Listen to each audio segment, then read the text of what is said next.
mayoría de las obras literarias que estamos viendo, pues casi todas ellas tienen que ver, o se ha cruzado en su camino Richard Parkinson para estudiarlas.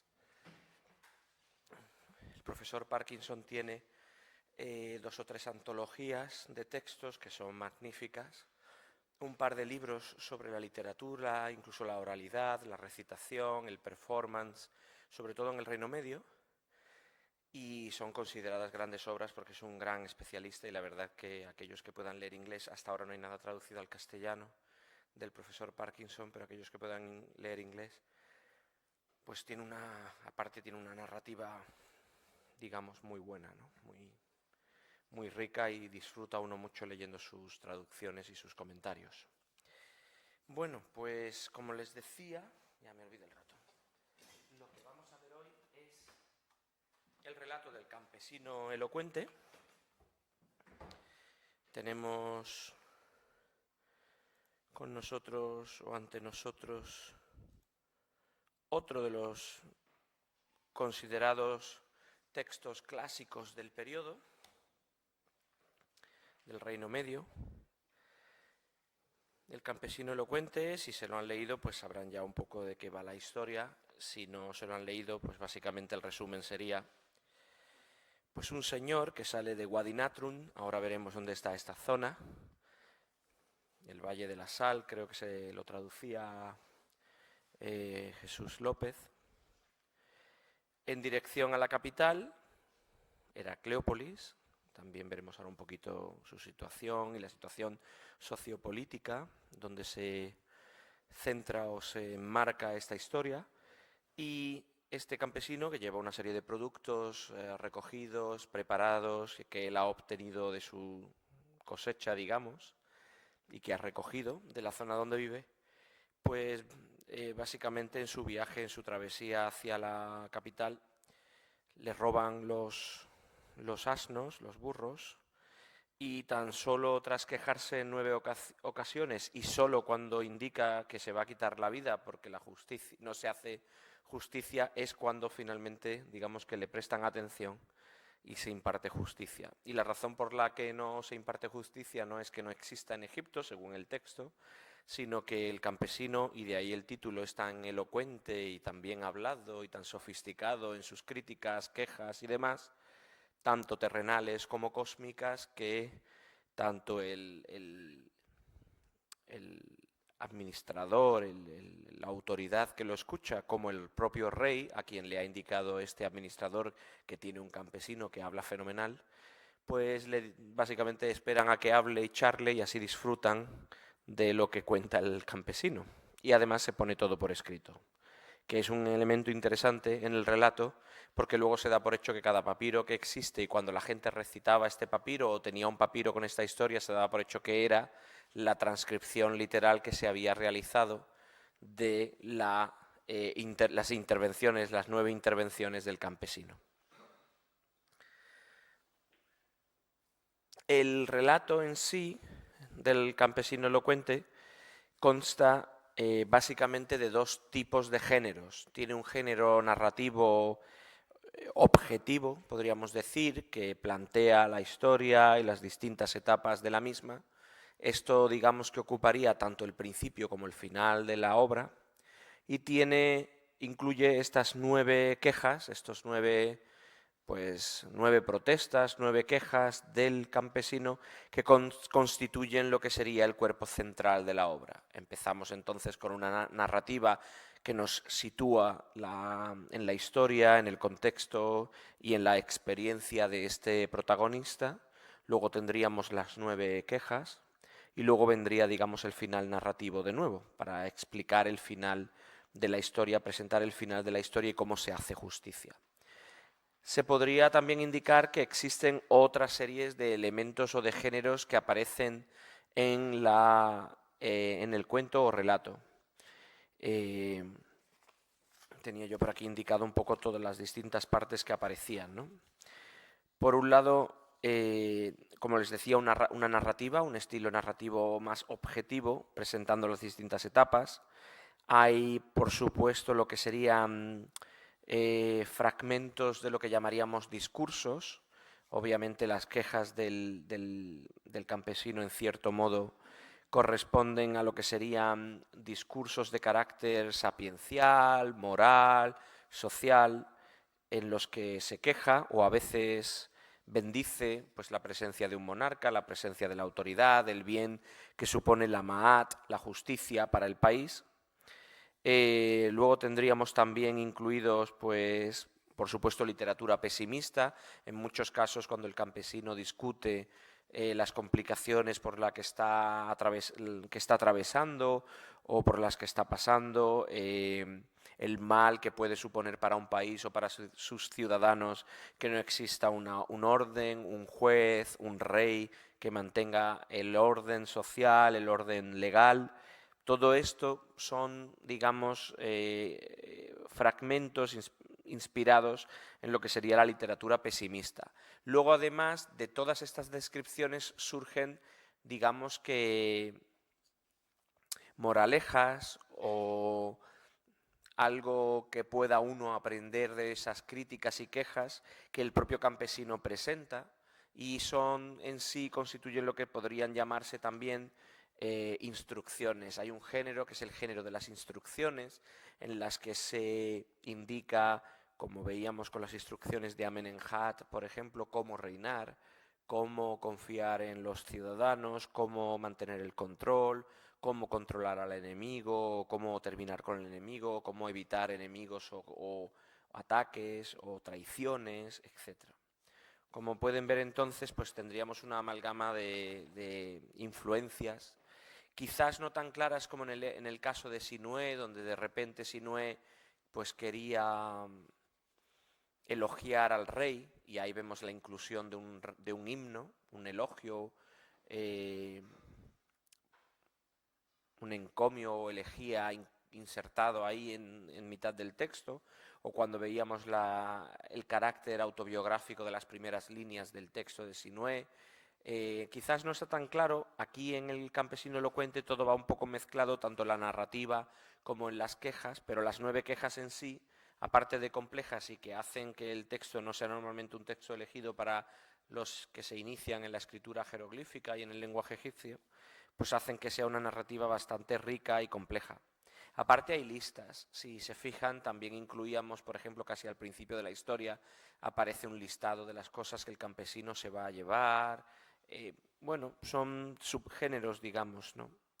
Y también hay elementos orales, elementos más de tipo folclórico, proverbios, dichos, numerosas expresiones, frases, oraciones que aparecen en el texto, proceden de lo que sería el conocimiento del pueblo, la sabiduría popular, dichos populares, expresiones que todo el mundo conocía y que aparecen en otras composiciones. No es que nos parezca el estilo, digamos, nos parece un estilo, una frase corta, con mucho contenido, muy impactante, no es que nos parezca solamente eso, sino que además aparecen paralelos en otros textos, por lo tanto vemos claramente que se conocían y que eran expresadas con naturalidad en otros contextos.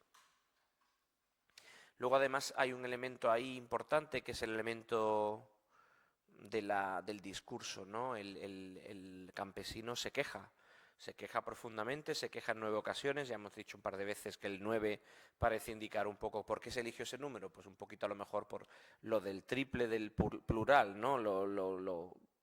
El todo, ¿no? No se puede quejar más que 3 veces 3, 3 veces el plural. Y se queja mucho, pero al principio de la historia se deja muy claro, le dice el rey a la autoridad competente, al supervisor que le iba a escuchar, que no hable, que le deje para que el otro pueda hablar. Y eso tiene que ver mucho pues, con lo que en muchos textos de carácter moral, social, se expresa, y es que un inferior no debe hablar si no es preguntado.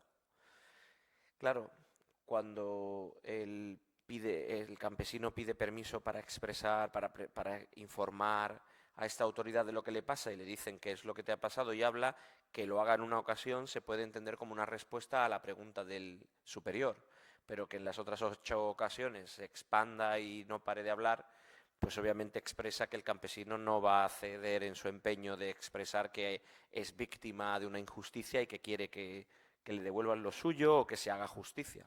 Es más, incluso a expensas de sufrir castigo, porque en un momento determinado el otro,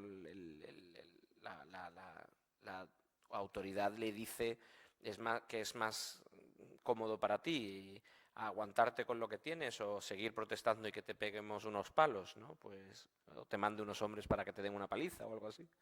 Eso obviamente deja claro que el campesino no va a ceder en su empeño, va a seguir y no significa en ningún momento en el texto no se puede entrever o decir que el campesino sea maleducado o no reconozca la autoridad. Incluso en la propia película, que ahora cuando terminemos intentaremos ver rapidito antes de analizar el texto, el propio actor, a mí lo que me gustaba era que planteaba ser un señor muy humilde y que tenía mucho cuidado cuando se refería al superior, y con distancia y con cuidado, y como preguntaba. El texto, lo poco que se habla en la película corta, breve, es en árabe, tiene subtítulos al inglés, pero bueno, tampoco se habla tanto y conociendo un poco la historia uno puede seguir las distintas etapas del texto. Bueno, aquí tienen algunas de las publicaciones más representativas de la obra. El que tienen que se están pasando ahora y que podrán ver es obviamente la portada esta amplia publicada en Hamburgo hace unos años. El propio Parkinson publicó o editó el texto tanto en facsímile como en jeroglíficos del cuento del campesino elocuente, que es esa obra que tienen en portada celeste o azul, y otra serie de obras, algunas en castellano, otras en inglés, en francés. Hay numerosas traducciones, yo les traía algunas como ejemplos de la importancia de este texto, que hasta finales del 19 pues no recibió mucha atención. Incluso durante el 19 y el 20 muchos autores o bien criticaban la gramática, el estilo, la literatura que incluía esta obra, o bien lo ignoraban, ¿no? Incluso el propio Gardiner, tan dado a traducir grandes textos, escribir gramáticas y demás, en alguna ocasión expresó su, no sé cómo llamarlo, pasotismo por esta obra. Decía que era básicamente el resultado de un autor que quería expresar cuánto sabía y que en realidad pues la historia era lenta y compleja y complicada y que no le atraía, al menos a él, no le atraía mucho esta obra. La situación, digamos, el contexto histórico en el que deberíamos centrar esta obra sería el primer periodo intermedio, este periodo del que hablábamos hace un par de clases, también ayer un poco, en el que se producen los grandes conflictos entre el norte y el sur. Como les decía el otro día, la falta de un primogénito claro a finales de la sexta dinastía supuso un grave problema para la monarquía egipcia y dio lugar al surgimiento de varias familias dinásticas en el propio norte que lucharon por el poder durante las dinastías 7 y 8, séptima y octava, y que dieron lugar finalmente a que un poder en la zona heracleopolitana, ahí la ven aquí situado donde termina la flecha, Heracleópolis, surgiera un gran poder que supuso un poco la consolidación de una familia dinástica, que es lo que nosotros llamamos las dinastías 9 y 10, a la vez que en el sur se desarrollaba distintas regiones luchaban por el poder, entre ellos este famoso Anctifi que veíamos en las biografías el primer día, y al final de todo aquello, de toda esa lucha en el sur, surge el poder tebano, consolidando un poco el control sobre varias regiones en el sur hasta Abidos, con la intención de subir hacia el norte y recuperar todo el país.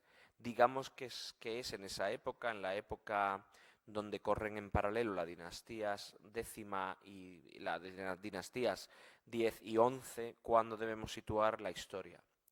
Veremos luego en un momento determinado se menciona al rey en concreto al que el propio campesino elocuente hace referencia en una de sus quejas, y eso nos digamos que nos sitúa desde el punto de vista de la historia. Otra cosa son las copias que tenemos, de las que también les hablaré en un momento.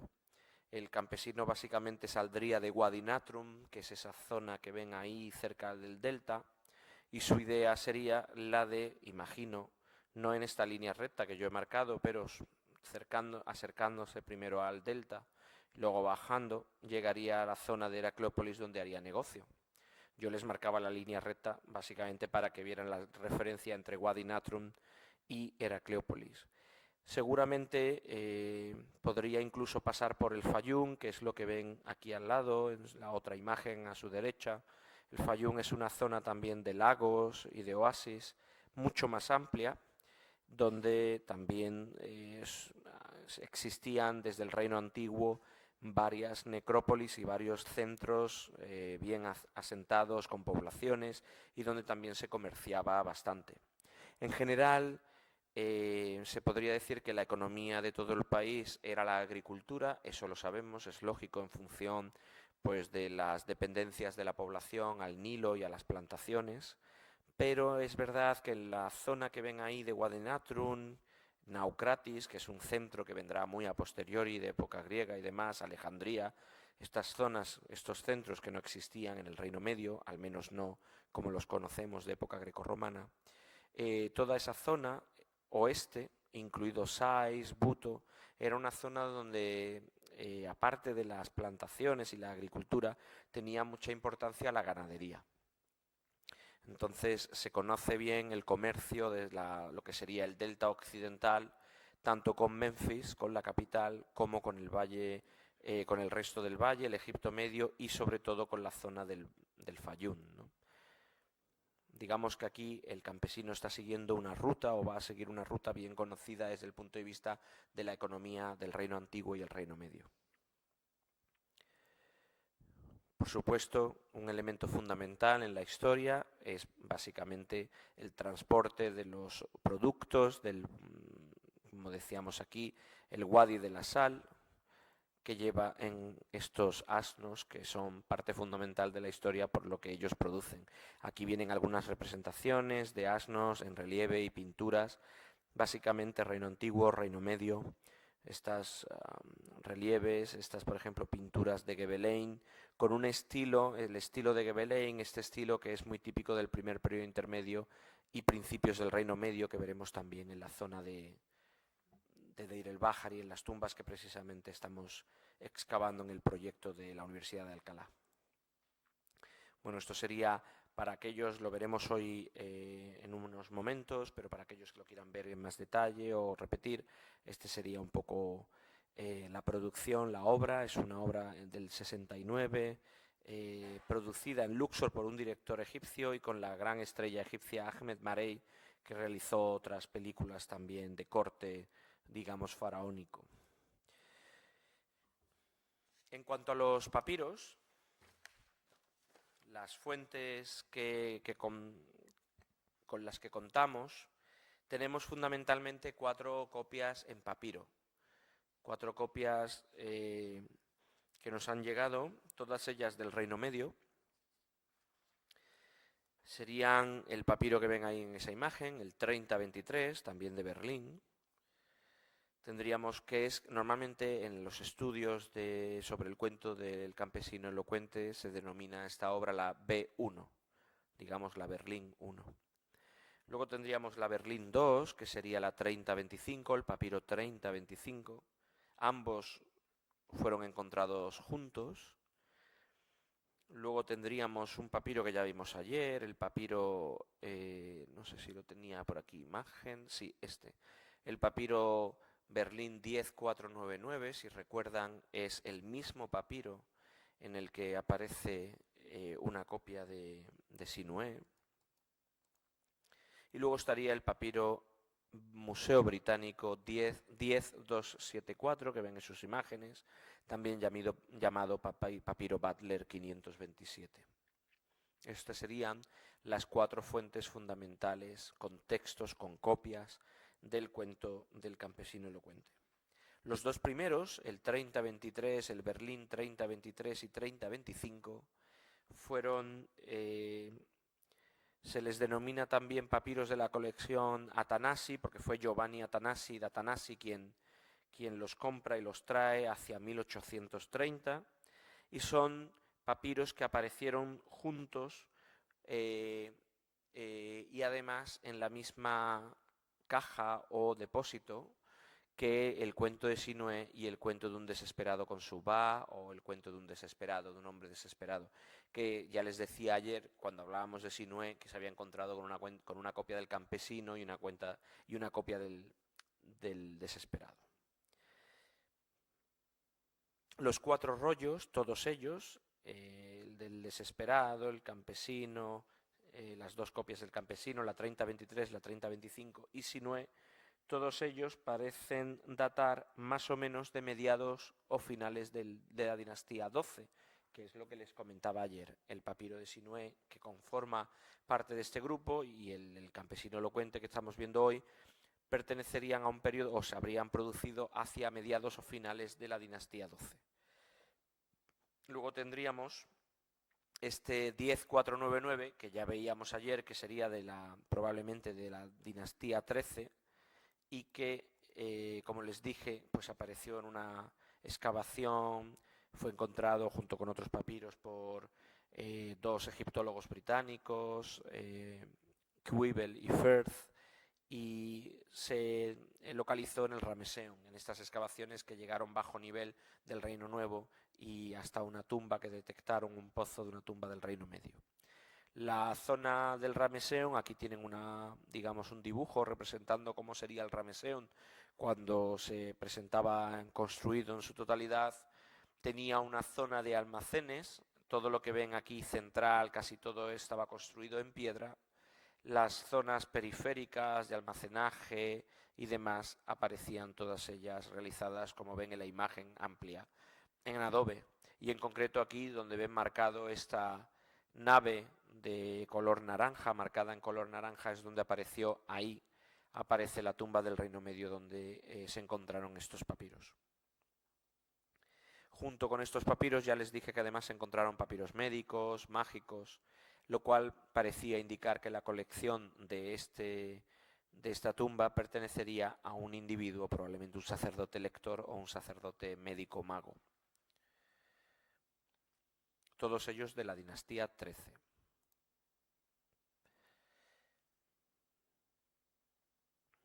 Luego el papiro Butler, del que no se suele hablar mucho, menos amplio o menos denso en cuanto a líneas, tiene unas 40 líneas solamente. Se suele decir que, basándose en la paleografía, muy probablemente sea de un periodo similar a los papiros B1 y B2, de mediados o finales de la 12, es decir, un tanto anteriores al papiro 10499 que veíamos hace un momento de la dinastía 13 y que apareció en el Ramesseum. Aquí tendrían un facsímile un poco del hierático, similar también al que veíamos en Sinué, muy similar. Este es el verso del papiro que tiene también la historia de Sinué. Y bueno, con eso poníamos un poquito final a lo que era la parte de los papiros. Había algo más que quería comentarles también. A ver. Sí. Bueno, luego también, en cuanto a la temática, es verdad que el tema principal de la historia, más allá de lo que sería la aventura o la experiencia que sufre el campesino con el robo de sus asnos y su recuperación, el tema principal sería, digamos, la existencia o la ausencia, depende de cómo lo veamos, de justicia, de la Ma'at egipcia. La Ma'at, este orden, justicia, equilibrio, es el derecho, digamos, es lo que prima, es el tema principal de la obra. Obviamente la obra, además, contextualizada en este periodo en concreto, aunque se haya producido en las dinastías, los papiros digo, en las dinastías 12 o 13, está, digamos, se ha buscado conscientemente esa contextualización porque es justo el momento de, como veíamos, de problemas sociales, conflictos, guerra civil, problemas también con el clima que no permiten que la economía se desarrolle normalmente.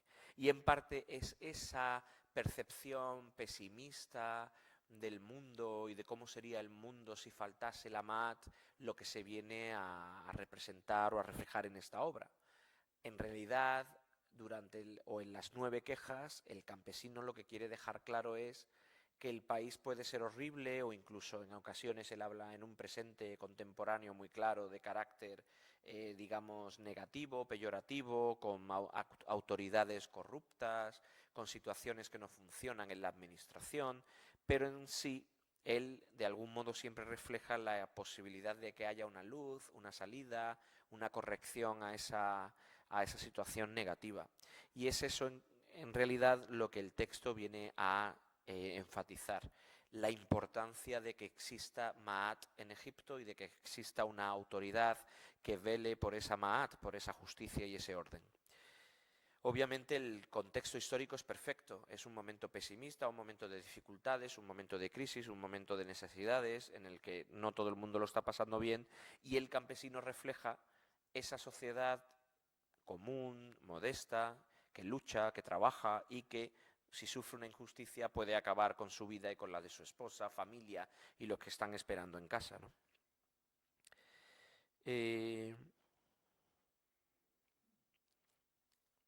Obviamente el texto está contextualizado en esa época.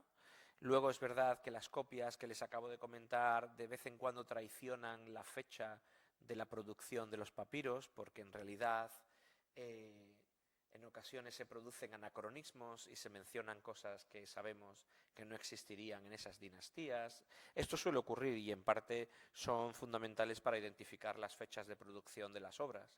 En ocasiones una obra nos habla, como veíamos con el papiro Huéscar, de la cuarta dinastía, de la quinta dinastía, de los 3 primeros de los niños que van a ser reyes de la quinta dinastía, pero a veces muestran cosas que indican que estos textos se han escrito a posteriori, porque en esas dinastías hay cosas que no existirían, ¿no? O vocabulario que no se utilizaría, expresiones o incluso giros gramaticales cuando se le cuela algo al escriba que no existiría en esa época.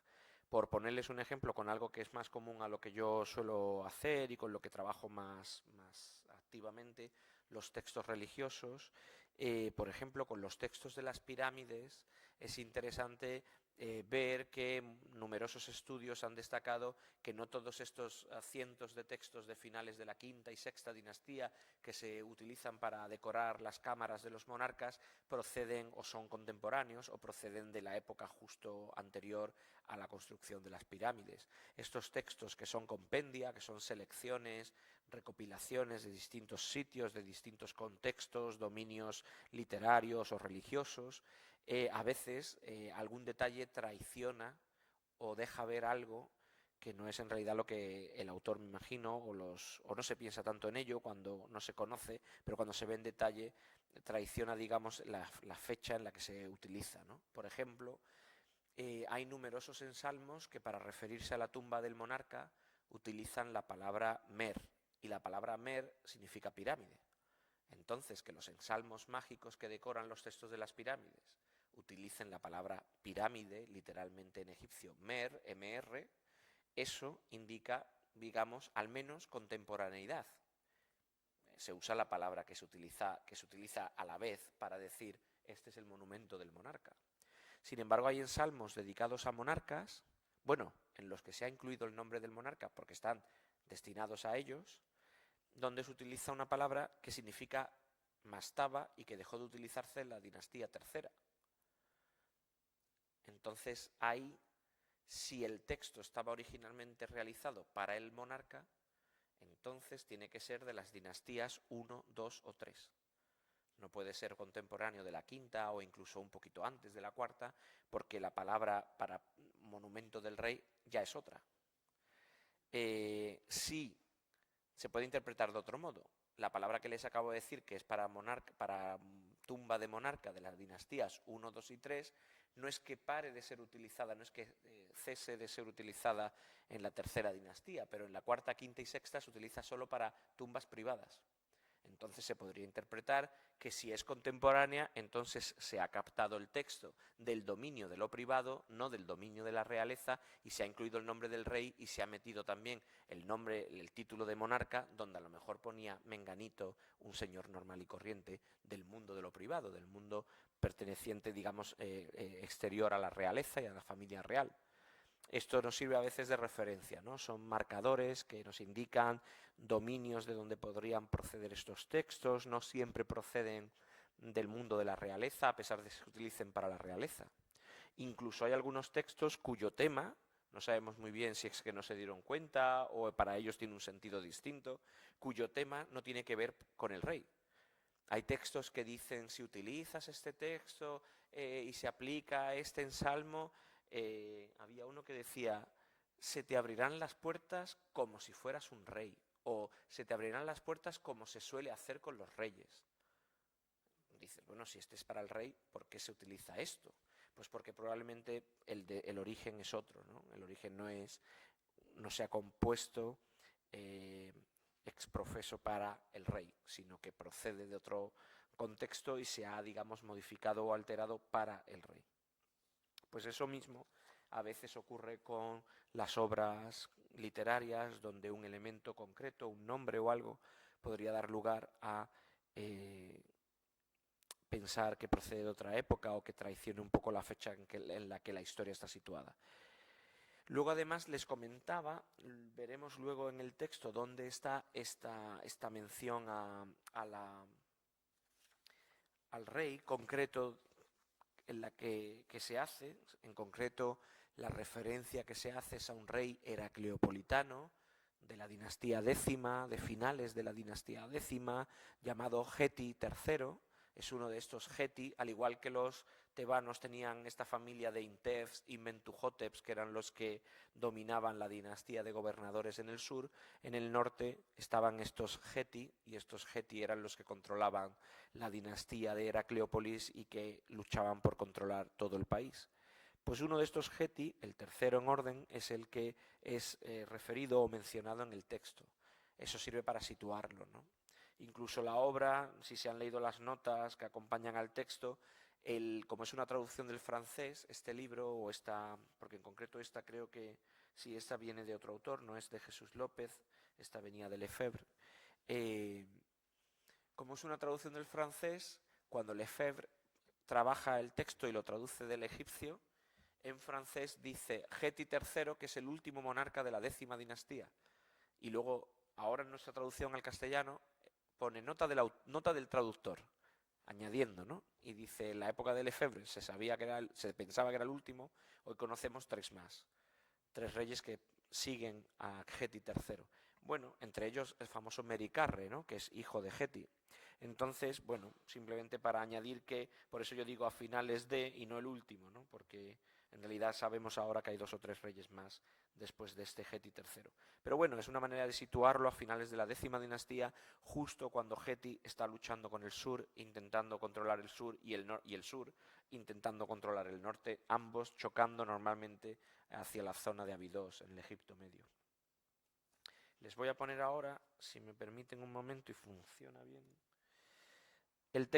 La película dura 20 minutos, recoge bastante bien las distintas etapas del cuento y aunque lo poco que se habla en la película es en árabe, tiene traducciones al inglés y en cualquier caso digamos que podríamos ir más o menos siguiéndolo incluso aunque no conociéramos bien la historia, y lo veremos después de estos 20 minutos directamente a través de la lectura del texto.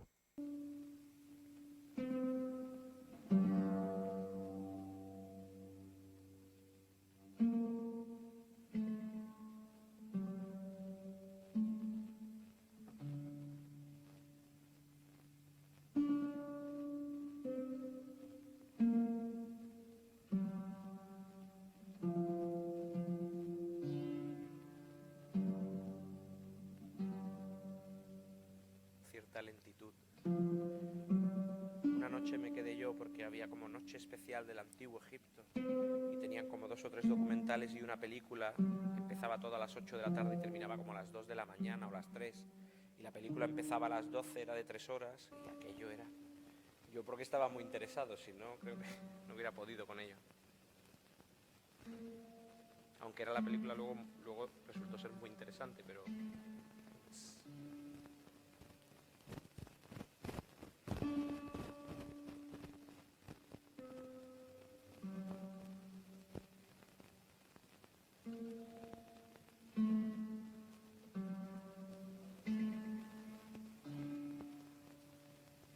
o así. No, la que yo vi, por ejemplo, empezaba con un emisario corriendo hacia el monarca y es que la cámara le seguía y si tenía que correr 400 metros, pues corría. Esta idea de que salta en el tiempo no la tienen los egipcios, al menos de este periodo, no la conocían por lo que veo. Claro, si corría, el hombre corría 15 minutos y la cámara le seguía 15 minutos. Y decía, se ve cómo está jadeando. Y dice, hombre, pues es que lleva 15 minutos corriendo el actor, el pobre. Si no, lo ha hecho 3 veces.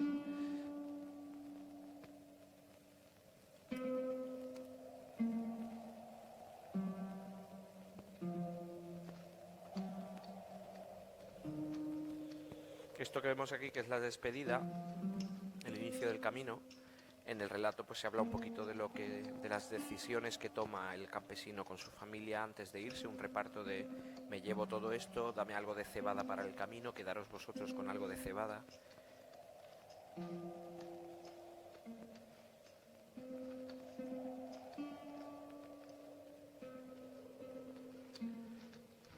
En la primera página, por cierto, del libro que está por ahí, aparece precisamente una foto de este actor que incluye Parkinson.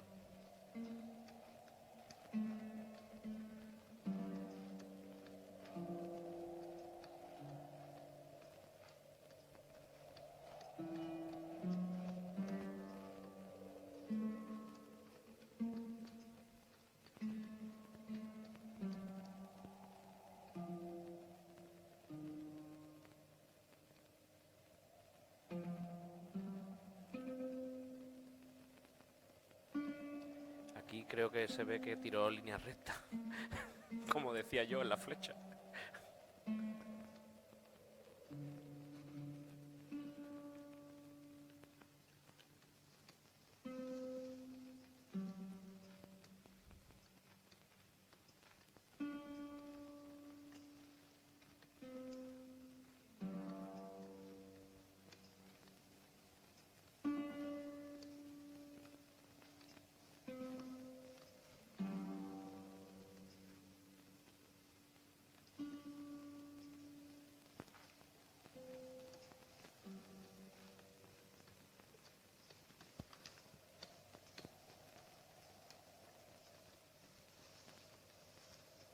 Ellos decían descender al valle, no solo en el caso de este campesino que iba hacia el sur, sino porque normalmente en las zonas de desierto ellos bajaban al valle del Nilo. Y hay digamos, un descenso geográfico, ¿no?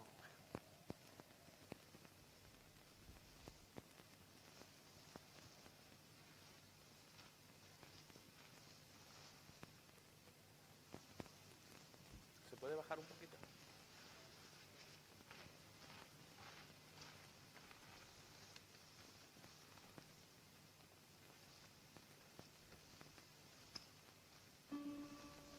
¿No se puede bajar más?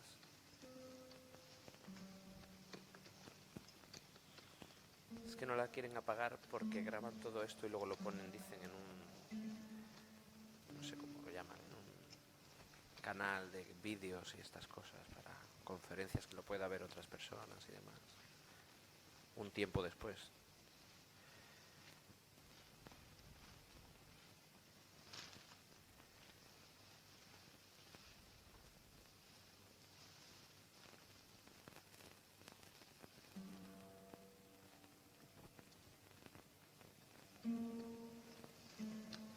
¿No podrías apagar a lo mejor estas?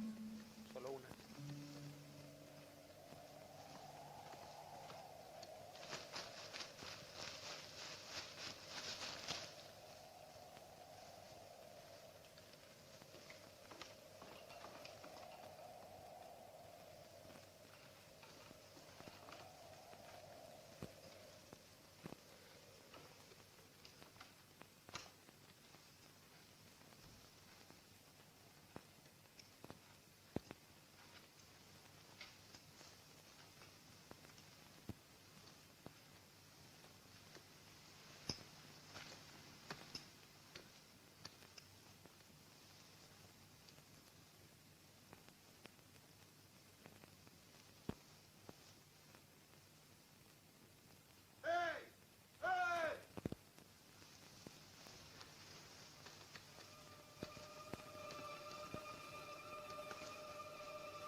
طريق، إنها طريق لكل الناس. إني أعرف صاحب هذه الضيعة، إنها ملك لعظمة الوالي رنز بن ميرو، هو الذي طهر هذه الأرض من كل اللصوص. أسرق وأنا في حماه؟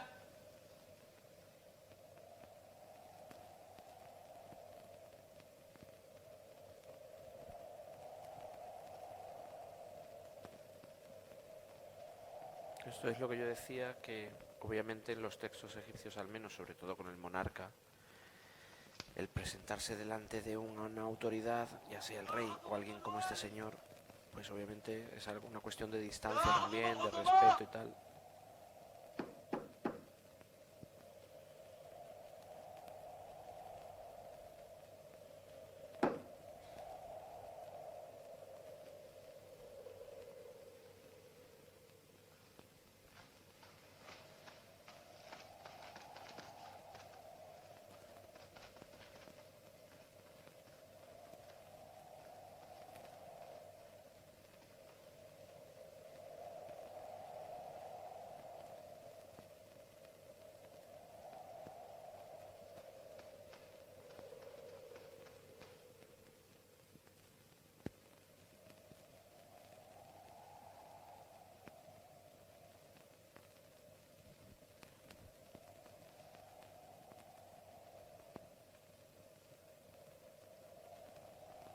إنما أخذه تحتنخت مجرد ضرائب مستحقة له قانونا. هل يعاقب تحتنخت من أجل حفنة من النطرون والملح؟ مره أن يردها وسوف يفعل.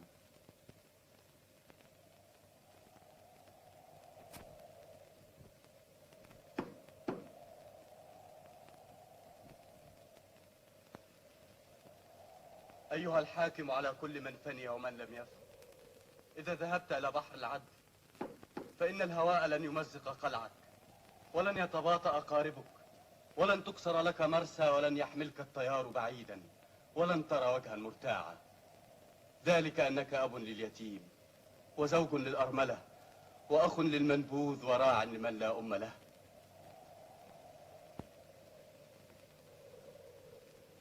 دعني أرفع اسمك في هذه الأرض فوق كل قانون عادل، أيها الحاكم المنزه عن الجشع، الخالي من الخوف، يا من تحطم الظلم وتقيم العدل. استجب لصيحتي عندما ينطق فمي، وعندما أتكلم اسمعني. أقم العدل، أنت من لك الحمد ولا يمدحك إلا الممدوحون. خلصني من شقائي، انظر إلي، إني مثقل بالهموم. انصفني، إني تائه. فلاح دون أن تفصل في أمره حتى يتفوه بكل ما عنده. إنه حقا رجل فصيح. سجل كل ما ينطق به بدقة. هكذا يأمر الفرعون.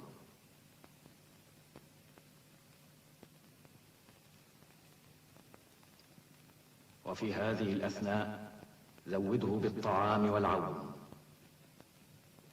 وليرسل خادم إلى قريته ليرى ما إذا كانت أسرته تعاني من الحاجة خلال هذه الفترة. تفضل لتدلي بحديثك هذا إلى الفرعون.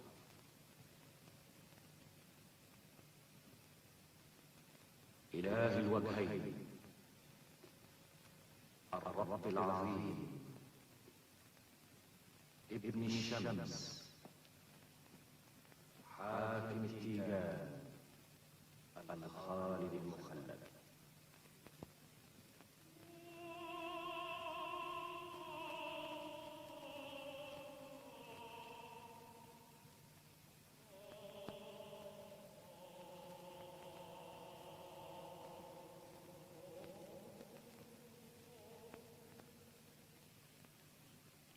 En las imágenes y figuras, metáforas y demás que realiza أيها الوالي العظيم، el campesino, una cosa interesante es el uso de los elementos náuticos y de la agricultura, obviamente por los كل contextos del عون país. للإنسان هو منك. فأنت كالفيضان الغامر، أنت النيل الذي يكسب الحقول خضرة ويخصب الأراضي القاحلة.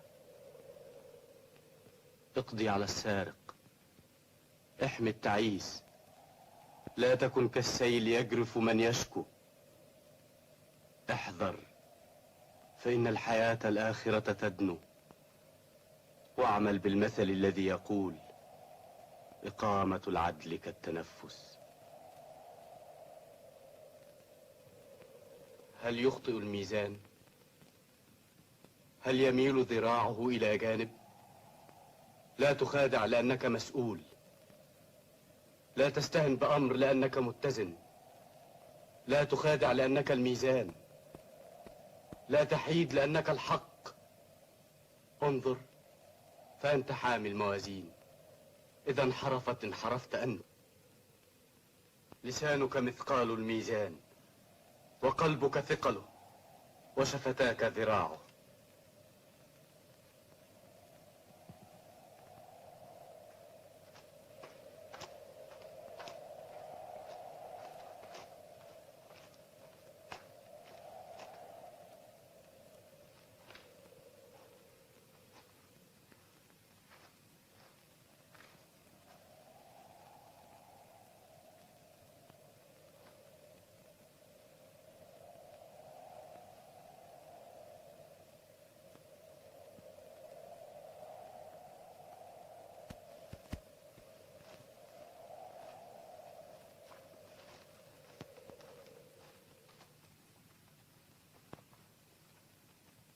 لقد عينت لكي تسمع الشكاوى وتفصل بين خصمين وتكبح جماح السارق، ولكنك تنحاز إلى جانبه.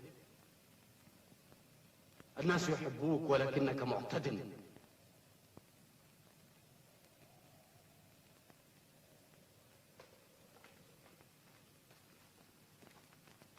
لقد نصبت لتكون سدا للفقراء ينقذهم من الغرق، ولكن انظر، لقد أصبحت أنت الطوفان.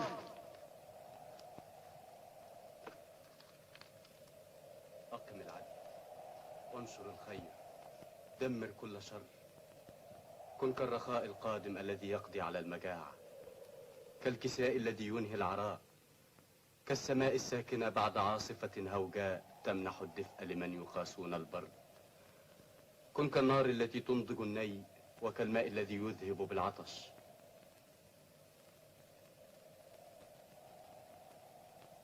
أوتيت العلم واكتسبت الدراية، لا لتسلب الناس.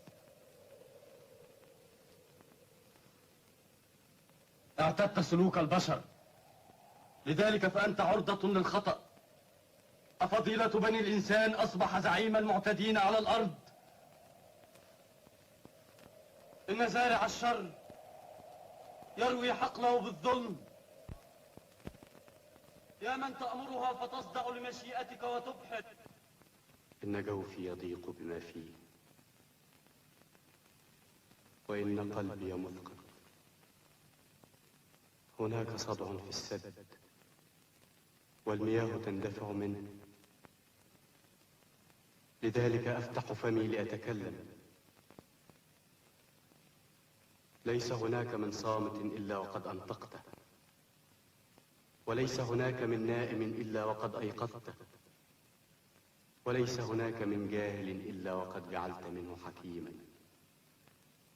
إن الذين نصبوا لكي يدرئوا السوء أصبحوا ملجأ للعابثين. أقم العدل من أجل الإله الذي أصبح عدله قانونا للعدل.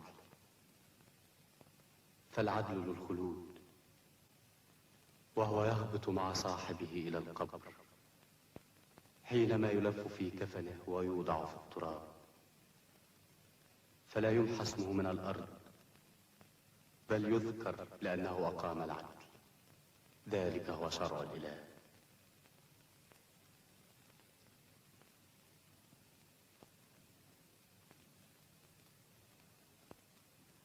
إنك لم تكافئني على هذه الكلمة الطيبة التي خرجت من فم رب ذاته. قل الحق، افعل الحق، لأنه عظيم، لأنه هو الباقي وسوف ينالك الثواب ويتبعك خلال عمرك المديد. أما من يتغاضى عن الخديعة فلن تكون له ذرية ولا وارثون على الأرض. ذلك الذي يبحر ومعه الخديعة لن تصل سفينته إلى مرفأها. ليس هناك أمس لمن لا يبالي، وليس هناك صديق لمن صمت أذنه عن العدل، وليس هناك يوم هنيء للجشع. إني أشكو إليك ولكنك لا تسمع شكواي. سأذهب وأحمل شكواي منك لأنوبيس إله الجبال.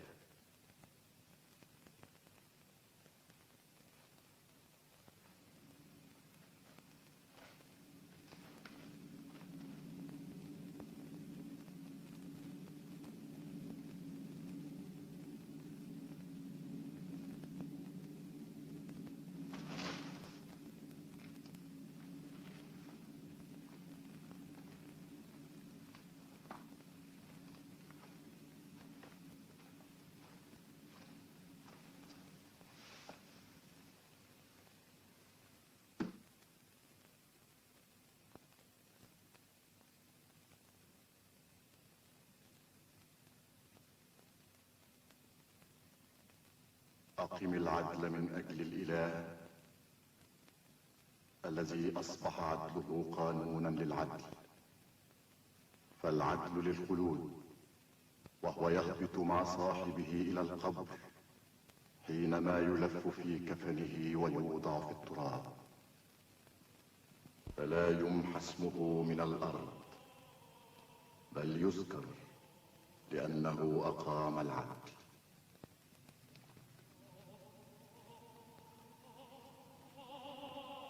قل الحق، افعل الحق، لأنه عظيم، لأنه هو الباقي، وسوف ينالك الثواب ويتبعك خلال عمرك المديد.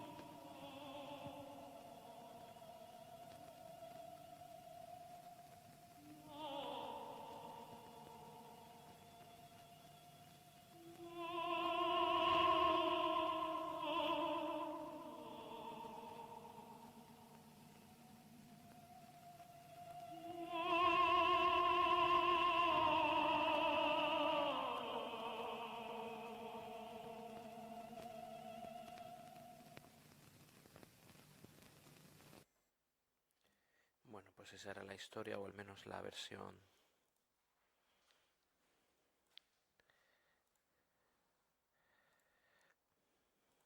Gracias. La versión en película, ¿no? Vámonos con el texto. Había una vez un hombre que se llamaba Nuanub o Nuanub. Este nombre es una composición en egipcio, literalmente sería algo así como Hui en Anub. Este Anub tiene que ver con nuestro conocido Anubis, en egipcio sería Impu. Cuando se lee en egipcio clásico, por ejemplo, la palabra Anubis, el nombre del dios chacal vinculado con la momificación, con las necrópolis, es Impu, ¿no? Ha sido traducido, como veían en una de las notas, como un hombre a quien Anubis protege o ha protegido, ¿no? También hay quien lo traduce como el protegido de Anubis. La razón por la que se utiliza este nombre en el texto no está clara, quizás por las referencias a pesimistas, por esa sensación de si no me dan esto, la injusticia es tal que moriré y demás, pero no está muy clara, ¿no? No es una cuestión que sepamos directamente. Anubis también era considerado una divinidad de la periferia, de las necrópolis, de los desiertos, y el hecho de que venga de un wadi alejado podría ser un referente, pero en cualquier caso no hay una lectura clara del porqué. Era un campesino del oasis de la Sal, este oasis que veíamos en el delta occidental. Tenía una mujer llamada Meri, o Merirre, o Meriet. Dijo este campesino a esta su mujer: tú, voy a bajar a Egipto para traer comida para mis hijos. Este es el verbo que les comentaba anteriormente: bajar a Egipto, bajar al valle. Era normalmente el modo de expresarlo para comerciar, para un viaje. No hacía falta tener que ir hacia el sur, que para ellos era hacia arriba además, si lo recordamos, sino que era bajar, digamos, geográficamente, ¿no? Anda pues y mídeme la cebada que está en el granero, lo que queda del año pasado. Entonces le midió ella 8 medidas de cebada. Y este campesino dijo a su mujer: toma, habrá para ti 2 medidas. Luego veremos en el texto a posteriori que se dice también, y en la nota 9 creo que se refería a ello, que podría ser quizás 20, no 2. Pero bueno, un poco por la relación, por la división que hacían, ¿no? Toma, habrá para ti 2 medidas de cebada que bastarán para tu sustento y el de tus hijos. Con las otras 6 medidas de cebada, hazme entonces pan y cerveza para cada día que yo esté de viaje. Entonces este campesino bajó a Egipto tras haber cargado sus asnos con, y aquí es un poco el listado que decíamos, más de carácter casi que administrativo que otra cosa, no más que literario: cañas, plantas redemet, natron, sal, madera procedente del árbol tiu probablemente, varas de aunt del oasis de Farafra, pieles de pantera, cuero de lobo, plantas necha, piedras anu, unas piedras bien conocidas, plantas tenem, plantas jeperur, sahut, granos sahsut, plantas misut, piedras senet, piedras aba, plantas ipsa, y así continuamos, ¿no? Una cantidad importante de productos de la zona. En suma, una cantidad de buenos productos de todo tipo del oasis de la sal. Y este campesino fue en dirección sur hacia Nemnesu. Nemnesu, el nombre egipcio de esta época para Heracleópolis. Nemnesu literalmente significa el niño real. El niño real, el niño de la realeza. Este Nemnesu o nombre Nemnesu recibirá luego un añadido al nombre que será el castillo o el palacio del niño real, y se le pondrá al principio la palabra Hut, Hut Nemnesu. Y de ahí, con cierta evolución, terminará llamándose en árabe Echnasha. Ese Echnasha terminará siendo una derivación de este Hut Nennesu. Pero este Hut Nennesu es posterior. Ahora esta ciudad en estos momentos se llamaba Nennesu. Y llegó al territorio de Per-Fefi, al norte de Medeni. Per-Fefi ha sido interpretado de varias maneras. Hay un famoso gobernador a finales de la dinastía sexta que se entierra en Dashur y que se llama Fefi, y este Per es bien conocido en lengua egipcia. La palabra Per literalmente casa, pero se puede utilizar también para dominio. Cuando se habla del templo de Karnak, se habla del gran complejo de Amón, se llama Per Amón, ¿no? Per Imen, para la casa de Amón, el complejo de Amón. También puede significar familia dinástica. En algunos casos ellos, cuando quieren decir los gobernadores de Tebas, esta dinastía de Tebas, los llaman los Per, los de la casa de Tebas. Cuando quieren hablar de los del Heracleópolis, los llaman la casa de los Geti, los Per Geti, los de la casa o los de la dinastía, los del grupo de Geti. Y a lo mejor esta referencia a Per Fefi se refiere a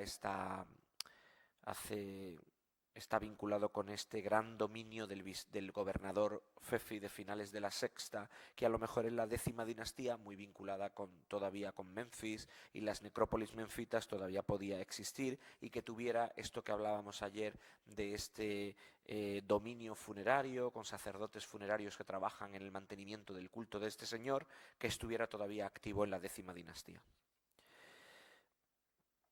Esto estaría a unos 85 kilómetros todavía al norte de Heracleópolis.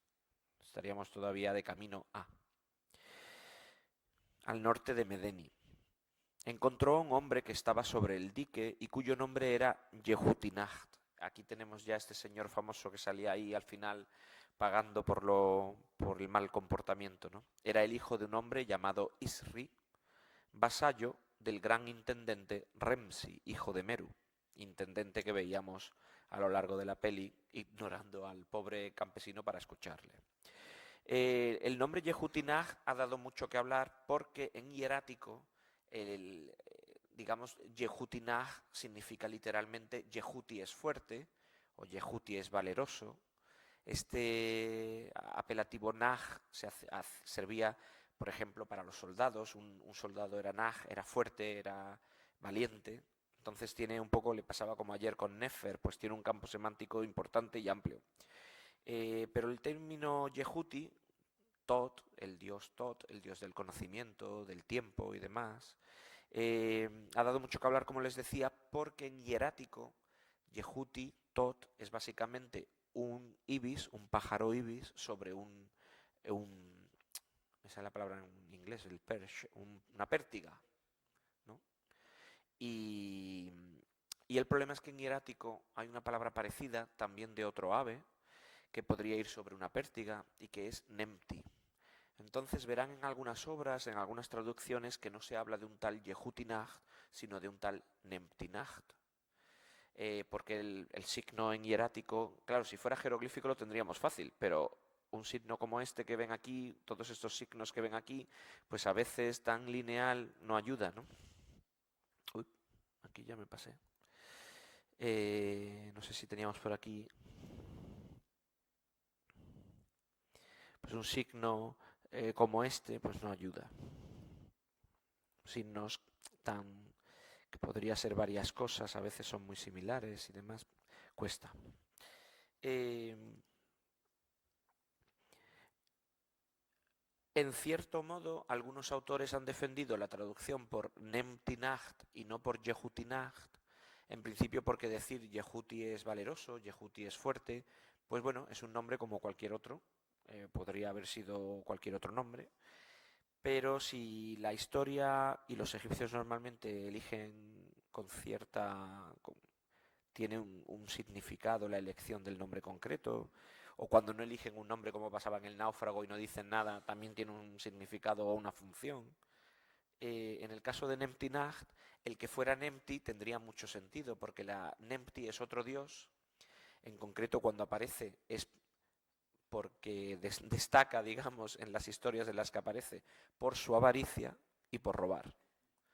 Entonces, si es alguien que está vinculado con la avaricia, con el oro, con robar, y está siendo utilizado para el nombre del Señor que roba los asnos, pues digamos que tiene sentido.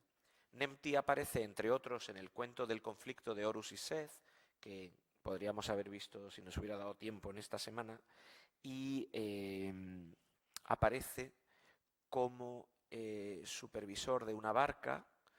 Los dioses le dicen que no permita que pase nadie a la isla donde van a estar reunidos y demás, para que Seth, el pobre, descanse de los ataques de Horus y de su madre Isis, y es precisamente la madre, Isis, la que, transformándose en otra persona y demás, creo que era una señora mayor, le quiere cruzar y creo que el otro le pide un anillo de oro o algo de esto. En cierto modo lo que está intentando reflejar la historia es que el otro está pensando en lo que está pensando y termina siendo castigado con una cosa que no tiene mucho sentido quizás para nosotros, pero que le cortan los empeines y le dejan sin dedos en los pies. Hay quien dice que tiene que ver con el tipo de ave que representaba por las pezuñas o lo que tenga, pero bueno, no es una cosa muy clara.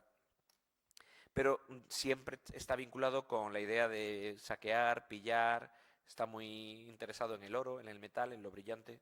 Y eso destaca en muchas de las noticias que tenemos de este dios y podría tener sentido. Además, al final, pues nuestro Yehutinaj o Nentinaj termina siendo castigado, lo cual de nuevo reproduce un poco el mito. Entonces dijo Yehutinaj cuando vio los asnos de este campesino que le complacían de corazón. Esta también frase ha dado también mucho que hablar. Si solamente tuviera yo algún ídolo poderoso por medio del cual pudiera apoderarme de los bienes de este campesino.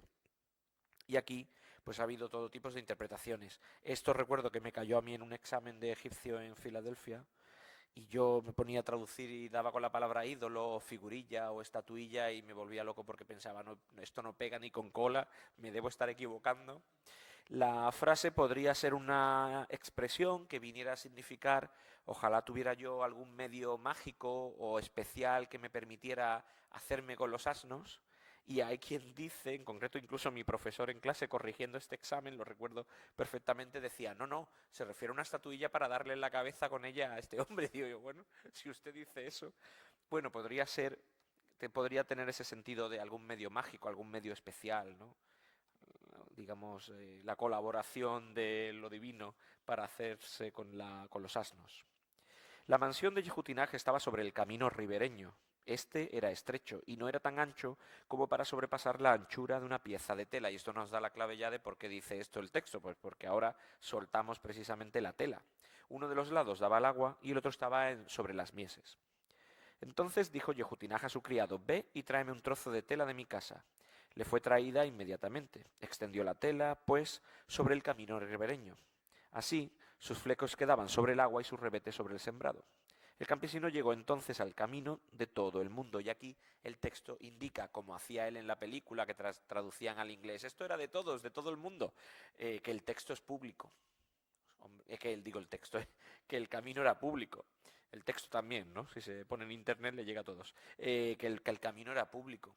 Claro, esto lo indica el texto porque si estuviéramos hablando de un camino propio que se ha metido por medio de las mieses, de lo plantado, ¿no? Pues entonces a lo mejor sí que tendría el otro la posibilidad de exigir que le diera esto. Y Yehutinaj dijo, ten cuidado, campesino, ¿es que vas a pasar por encima de mis vestidos? El campesino respondió, haré lo que te plazca, mas la ruta que sigo es la correcta. Entonces el campesino avanzó hacia lo alto del camino, pero dijo Yehutinaj, ¿es que mis mieses van a servirte de camino, campesino? El campesino respondió, la ruta que sigo es buena. El dique es escarpado y el camino está, en parte, bajo las mieses, y tú obstaculizas además nuestro camino con tus vestidos. La palabra en Egipto tela y vestido es similar, se puede traducir dependiendo del contexto. Esta palabra, jebés, en cierto modo, pues podríamos haber dicho que tiró unos vestidos sobre el camino o una tela, y cuando dice vestidos, pues bueno, una serie de unas piezas de tela. No sabemos cómo al fin y al cabo muchas de estas piezas, como veíamos de faldellines, podrían ser simplemente piezas de tela que se pueden recoger y luego extender alrededor del cuerpo para ponérsela con un nudete.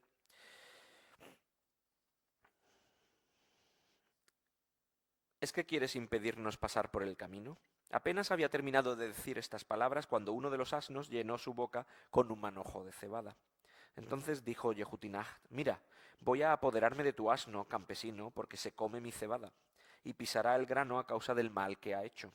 Aquí lo que quiere decir es, terminará castigado pisando el grano que me ha medio destruido o que se está comiendo, de mi campo. Trabajará para mí, básicamente, ¿no? El asno. Y respondió el campesino, la ruta que yo sigo es buena, digamos que sigue con la misma historia, ¿no? Como uno de los lados era impracticable, yo he llevado a mi asno por el lado prohibido. Tú lo coges porque ha llenado su boca con un manojo de cebada, pero yo sé quién es el propietario de este dominio. Pertenece al gran intendente Remsi, hijo de Meru. Justamente es él quien castiga a cualquier ladrón en todo el país. ¿Es que voy a ser robado en sus dominios? Entonces Yehutinaj dijo, ¿no tendremos aquí el proverbio que dicen las gentes, el nombre del pobre es pronunciado a causa de su señor? Soy yo quien te habla. Aquí teníamos un poco lo que decíamos de la introducción de algunos proverbios, algunos dichos. Soy yo quien te habla, ¿no? En referencia a no me hables de quién soy yo, dónde vivo o a quién pertenezco o de quién dependo. Soy yo quien te habla y es el gran intendente en quien tú piensas. Entonces tomó una vara verde de tamarisco para fustigarle y golpeó con ella todos sus miembros. Después se apoderó de sus asnos, que fueron llevados a su propiedad, y este campesino se puso a llorar fuertemente a causa del maltrato que le habían infligido. Pero Yehutinaj le dijo, no alces la voz, campesino, pues estás en el camino que lleva a la morada del Señor del Silencio. Y aquí pues bueno, ha habido varias interpretaciones, que si estaba cercano a una capilla dedicada al dios Osiris-Naref, Osiris, dios del silencio, Naref, un epíteto concreto del dios del silencio Osiris, o que le estuviera amenazando en cierto modo, que fuera una frase en plan, estás de camino a morir, si sigues charloteando o protestando, ¿no? Y este campesino respondió, me golpeas, robas mis bienes y me arrebatas incluso la queja de mi boca. Oh Señor del silencio, y aquí hace referencia precisamente al otro, devuélveme lo que me pertenece y así dejaré de lanzar gritos capaces de inquietarte. El campesino permaneció hasta 10 días suplicando a Yehutinaj sin que éste le prestara atención. 10 días es, recordemos, una semana egipcia. 3 semanas constituyen un mes. Cada semana tiene 10 días. Lo que significa que ellos tenían 3 fines de semana y nosotros hubiéramos protestado, vamos, con solo 3 fines de semana. Entonces el campesino marchó en dirección sur hacia Nemnesu para suplicar a este respecto ante el gran intendente Remsi, hijo de Meru. Lo encontró saliendo del portal de su casa para bajar a su barco de misión. Lo de la referencia al portal es interesante porque a la vez que está diciendo simplemente que lo encuentra saliendo de casa, digamos que un elemento importante de la impartición de justicia era que se realizaba normalmente bajo el marco de una puerta, normalmente marcos o portales, entradas de templos, porque se buscaba la intervención de la divinidad que inspirara al juez para emitir justicia de verdad, digamos, en su justa medida, ¿no? Valga la redundancia. Normalmente los comités de justicia se reunían o bien en los portales o en los patios de los templos para emitir justicia. A veces participaban en procesiones en las que salía el dios en momentos muy particulares, muy especiales, ceremonias o festivales locales o regionales. Incluso, bueno, también las grandes divinidades como el dios Amón, la diosa Mut, salían en sus grandes festivales nacionales y ahí también podía haber algún tipo de impartición de justicia, presentación de oráculos en los que se planteaban preguntas y la divinidad en procesión decidía hacia qué pregunta tendía y por lo tanto ofrecía una respuesta al que preguntaba a través de un oráculo, etc.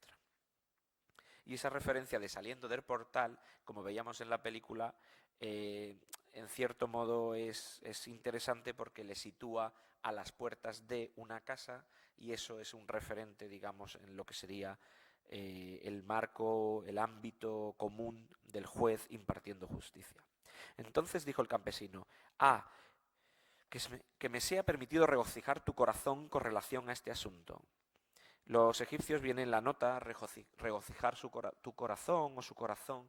En realidad a veces es una manera de decir llenar tu corazón de información, porque a veces decían esto y la noticia que daban era muy mala, y esto viene en la nota precisado. Sería conveniente hacer venir a mí, a tu hombre de confianza, para que yo te lo reexpida con informes al respecto. El gran intendente Remsi, hijo de Meru, hizo pues que fuera con él su hombre de confianza para que este campesino pudiera reenviarlo con, bueno, pues las noticias, los detalles relativos a todo este asunto, ¿no? Después el gran intendente Remsi, hijo de Meru, informó acerca de Yehutinaj a los notables que estaban a su lado. Y esta es la parte en la que los 2 o 3 actores estos secundarios alrededor del supervisor pues le decían, este es que viene por lo de las tasas o se ha quedado con algo que le debería haber dado a otro y por eso protesta y tal. En la página 75 ya decía, sí, esto es lo que suelen hacer. ¿Ha lugar a castigar a Yehutinaj por un poco de natron y un poco de sal? Que se le mande reponerlo y lo repondrá. Pero el gran intendente Remsi, hijo de Meru, se calló. No respondió a estos notables y tampoco respondió a este campesino. Ahí quizás se ve también esta inteligencia del superior, del que no habla, del que no expone rápidamente, sí, esto es porque se ha equivocado o porque se lo debería dar a uno y no se lo ha dado y se ha enfadado y tal, ¿no? Un poco esa idea del silencio como parte de la sabiduría de una persona. Primera súplica, y aquí vamos a intentar ver al menos 2 o 3 y podemos ya saltar luego al final del texto si vemos que vamos mal para no ir a través de todas, pero lo que sí podríamos destacar son varias cosas. Como les decía durante la película, en primer lugar, el uso de las imágenes, obviamente uno utiliza imágenes que son significativas para el que las escucha. Elementos náuticos. los barcos, las barcas, los amarres, el viento a favor, el viento en contra, la vela que se rompe, la vela que no se rompe, el mástil que aguanta, el mástil que no aguanta. Todo esto tiene que ver pues con el mundo de lo náutico, el mundo del Nilo, el Nilo que da vida, el Nilo que trae la vida, la luz al país, la economía. Y obviamente son imágenes interesantes, conocidas por todos los que escucharan este texto y digamos que muy significativas, muy del día a día. Luego otras imágenes que se ven muy a menudo, lo veremos ahora, la agricultura, todo lo que tiene que ver pues con la luz, el agua, la vida. Incluso veíamos en una de las pocas selecciones que, bueno, de las exposiciones o quejas que sí se incluían en la película, por ejemplo, una decía, yo me he quejado mucho, creo que decía, porque soy como las aguas con un dique que se ha roto. Esta idea de los diques que se rompen, las aguas que se descontrolan, pues obviamente de nuevo tienen que ver con el tema de la agricultura, con un periodo además complicado, que veíamos que la economía no iba bien, las plantaciones no funcionaban como deberían, seguramente se pierden muchos animales, hay hambruna, hay referencias incluso a canibalismo en esta época, en un sitio determinado, pero hay referencias a ello. Obviamente esta idea de los canales que se rompen tiene que ver con la economía a diario de estos señores, pues con los diques que hay que levantar, la pequeña presa que hay que montar, los canales que tengo que reconstruir para que llegue el agua donde la quiero llevar, cerrar aquí para que mañana por la mañana a los campos llegue el agua hasta acá porque es la zona donde me voy a poner a plantar dentro de una semana. Toda esta economía del día a día de construir, reconstruir de las granjas y de las plantaciones en el Nilo y alrededores, también en los wadis, en este Wadi Natrum, en el Fayum, pues digamos que era muy importante y para ellos eran imágenes muy claras, ¿no? Primera súplica. Entonces las súplicas no vienen determinadas, básicamente hacen referencia a ellas en las frases, ¿no? Entonces el campesino vino a suplicar al gran intendente Remsi, hijo de Meru, diciendo: Gran intendente, mi señor, el más grande de los grandes, la guía de lo que aún no es y de lo que es. Y aquí tenemos ya 2 o 3 elementos interesantes. Los egipcios empecemos por otro lado. Nosotros cuando estudiamos lengua egipcia y tenemos que ver el adjetivo, se suele ver el adjetivo y luego se ve 2 formas del adjetivo interesantes y comunes para nosotros, como son el comparativo y el superlativo. Los egipcios tenían, digamos, una especie de giro o perífrasis para hacerlo. Ellos decían, por ejemplo, y casi que literalmente es lo que viene aquí, para decir el más grande, ellos decían el grande de los grandes. Para decir el más bello o la más bella, la mujer más bella, pues decían la bella de las bellas. Para decir la vaca más hermosota, pues decían la hermosa de las hermosas. Y ese era el modo que tenían de hacer, digamos, el superlativo.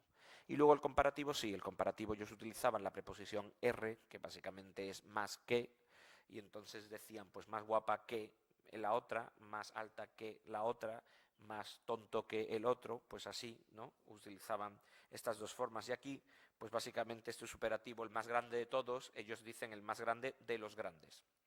La guía de lo que aún no es y de lo que es. Y esto es interesante porque es una expresión. Digamos, el líder de todo, ¿no? De lo que es, de lo que no es, de todo. Pero es que hay un título administrativo. Hay varios títulos en esta época, algunos de ellos nos parecen, cuando los estudiamos, bastante exóticos, porque si decimos visir, pues nos suena bien porque nuestra tradición incluye pues ese legado del visir y tal. Si decimos tesorero, pues sí, ministro, pues sí, pero cuando decimos, por ejemplo, supervisor de la pezuña, la pluma, la pezuña, la pluma, la pata del animal, pezuña, era el supervisor de la pezuña, la pluma, el cuerno y la escama. Pues supervisor de la pezuña, la pluma, la escama y el cuerno no suena muy tal. En realidad hace referencia a las distintas economías del país, la producción, el pescado, la carne, tal, las aves y demás. Y hay otro título que es supervisor de lo que es y de lo que no es. Y lo tienen normalmente los visires egipcios, los jueces. Hay un título que es juez, que suele también estar acompaña al de visir. Los visires normalmente también son considerados notarios del reino, jueces del reino, y también incluye a veces de supervisor de lo que es y de lo que no es. Por si quedaban dudas de en qué mando yo, pues de lo que es y de lo que no es, de todo. Y aquí, aunque es una referencia literaria, pero digamos que hace referencia también a qué grande eres tú al que estoy hablando ahora mismo, ¿no? Si bajas al lago de la justicia y si navegas por él con un viento favorable, la tela de la vela no será arrancada. Tu barco no avanzará lentamente, ningún daño sufrirá tu mástil, tus vergas no se quebrarán, no zozobrarás cuando te acerques a tierra, la corriente no te arrastrará, no probarás la maldad del río, no verás rostro alguno con miedo. Los peces, agresivos por otra parte, se acercarán a ti y atraparás el mayor número de aves. Pues tú eres el padre del huérfano, el marido de la viuda, el hermano de la mujer repudiada, el vestido de aquel que ya no tiene madre. Permite que te haga en este país un renombre que esté por encima incluso de toda buena ley, oh guía exento de rapacidad, oh grande exento de bajeza. Aniquila la mentira y vivifica la verdad. Acude a la voz de quien te llama, tira por tierra el mal. Hablo para que escuches, haz justicia, oh alabado que alaban aquellos que son alabados. Digamos que la cosa queda...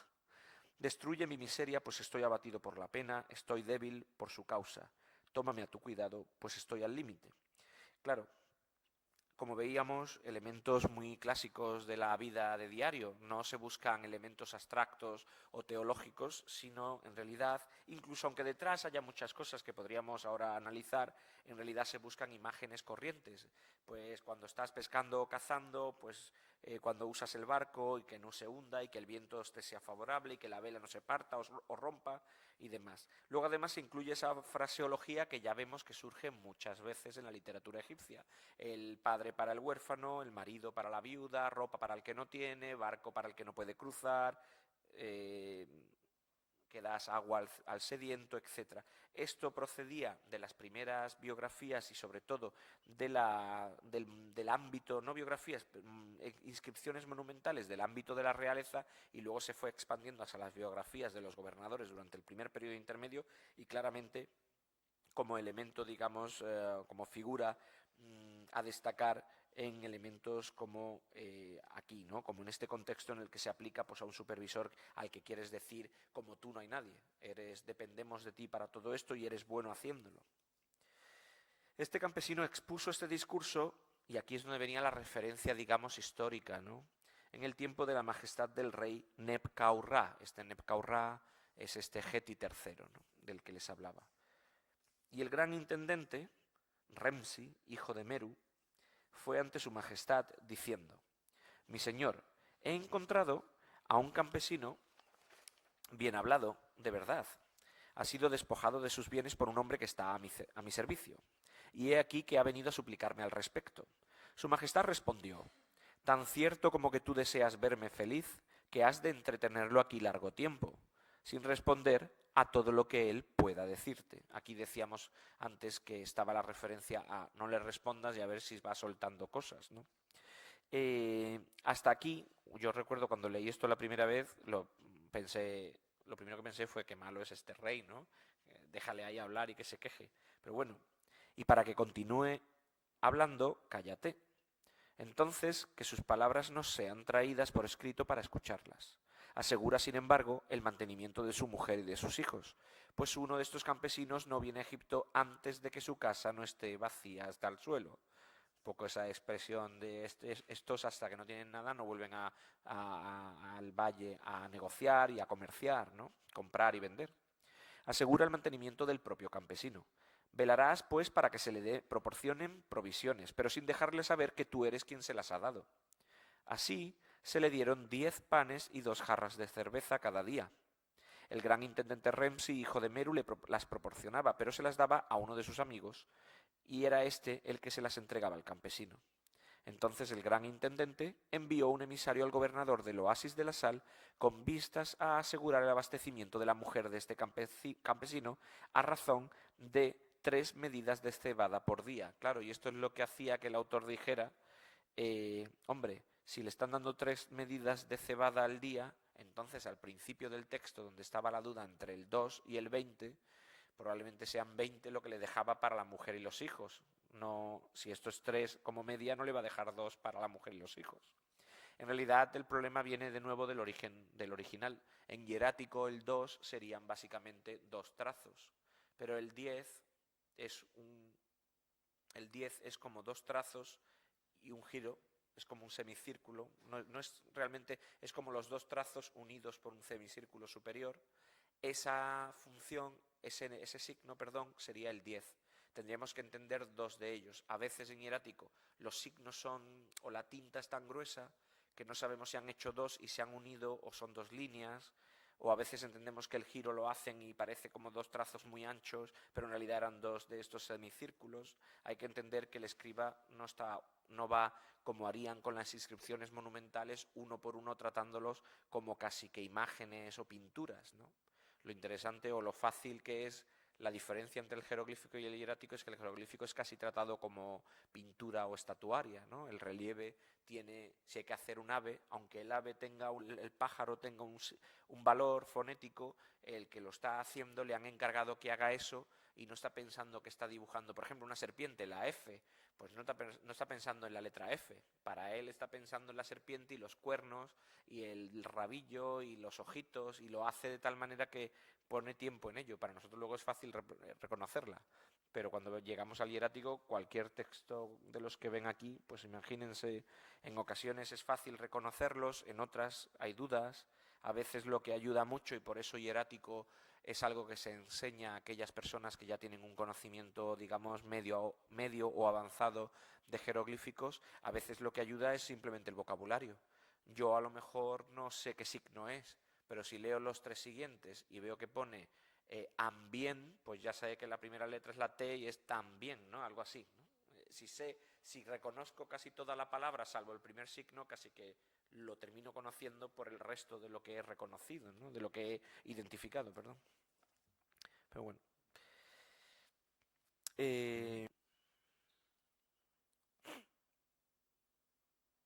Entonces, que sus palabras nos sean traídas por escrito para escucharlas. Ah, bueno, no estábamos ya por lo de vacío hasta el suelo. Asegura el mantenimiento... Ah, no, esto ya lo habíamos leído. Uy. Segunda súplica. Entonces el campesino vino para suplicar por segunda vez, diciendo... Aquí, en la película, por ejemplo, pues lo ponían en distintos ámbitos o contextos y parece que perseguía al supervisor como yo persigo al vicerrector para que me dé financiación para el proyecto, ¿no? Por el campus, pues igual. Entonces el campesino, no es broma, cuando me ve sale corriendo, porque además yo me he mudado y resulta que me he mudado sin saberlo donde vive este hombre, y cuando me ve en la cafetería corre el pobre.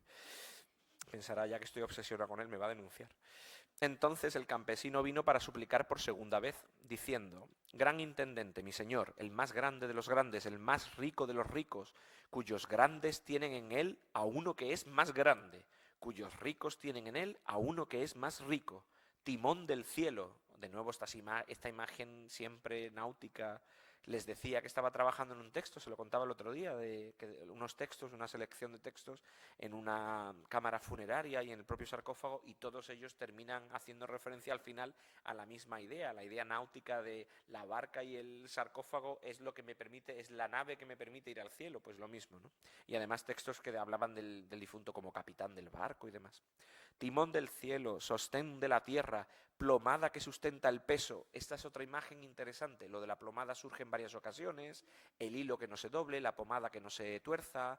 Todo esto tiene que ver con otra cuestión que son las construcciones en Egipto, ¿no? La construcción no solo de edificios, canales también, la fundación de templos, todo esto tiene que ver mucho con, casi que diríamos, yo que entiendo poco de arquitectura, pues escuadra y cartabón casi, ¿no? Pues con que todo esté recto, con que la plomada esté en su sitio, marque la línea, no se gire, no se tuerza.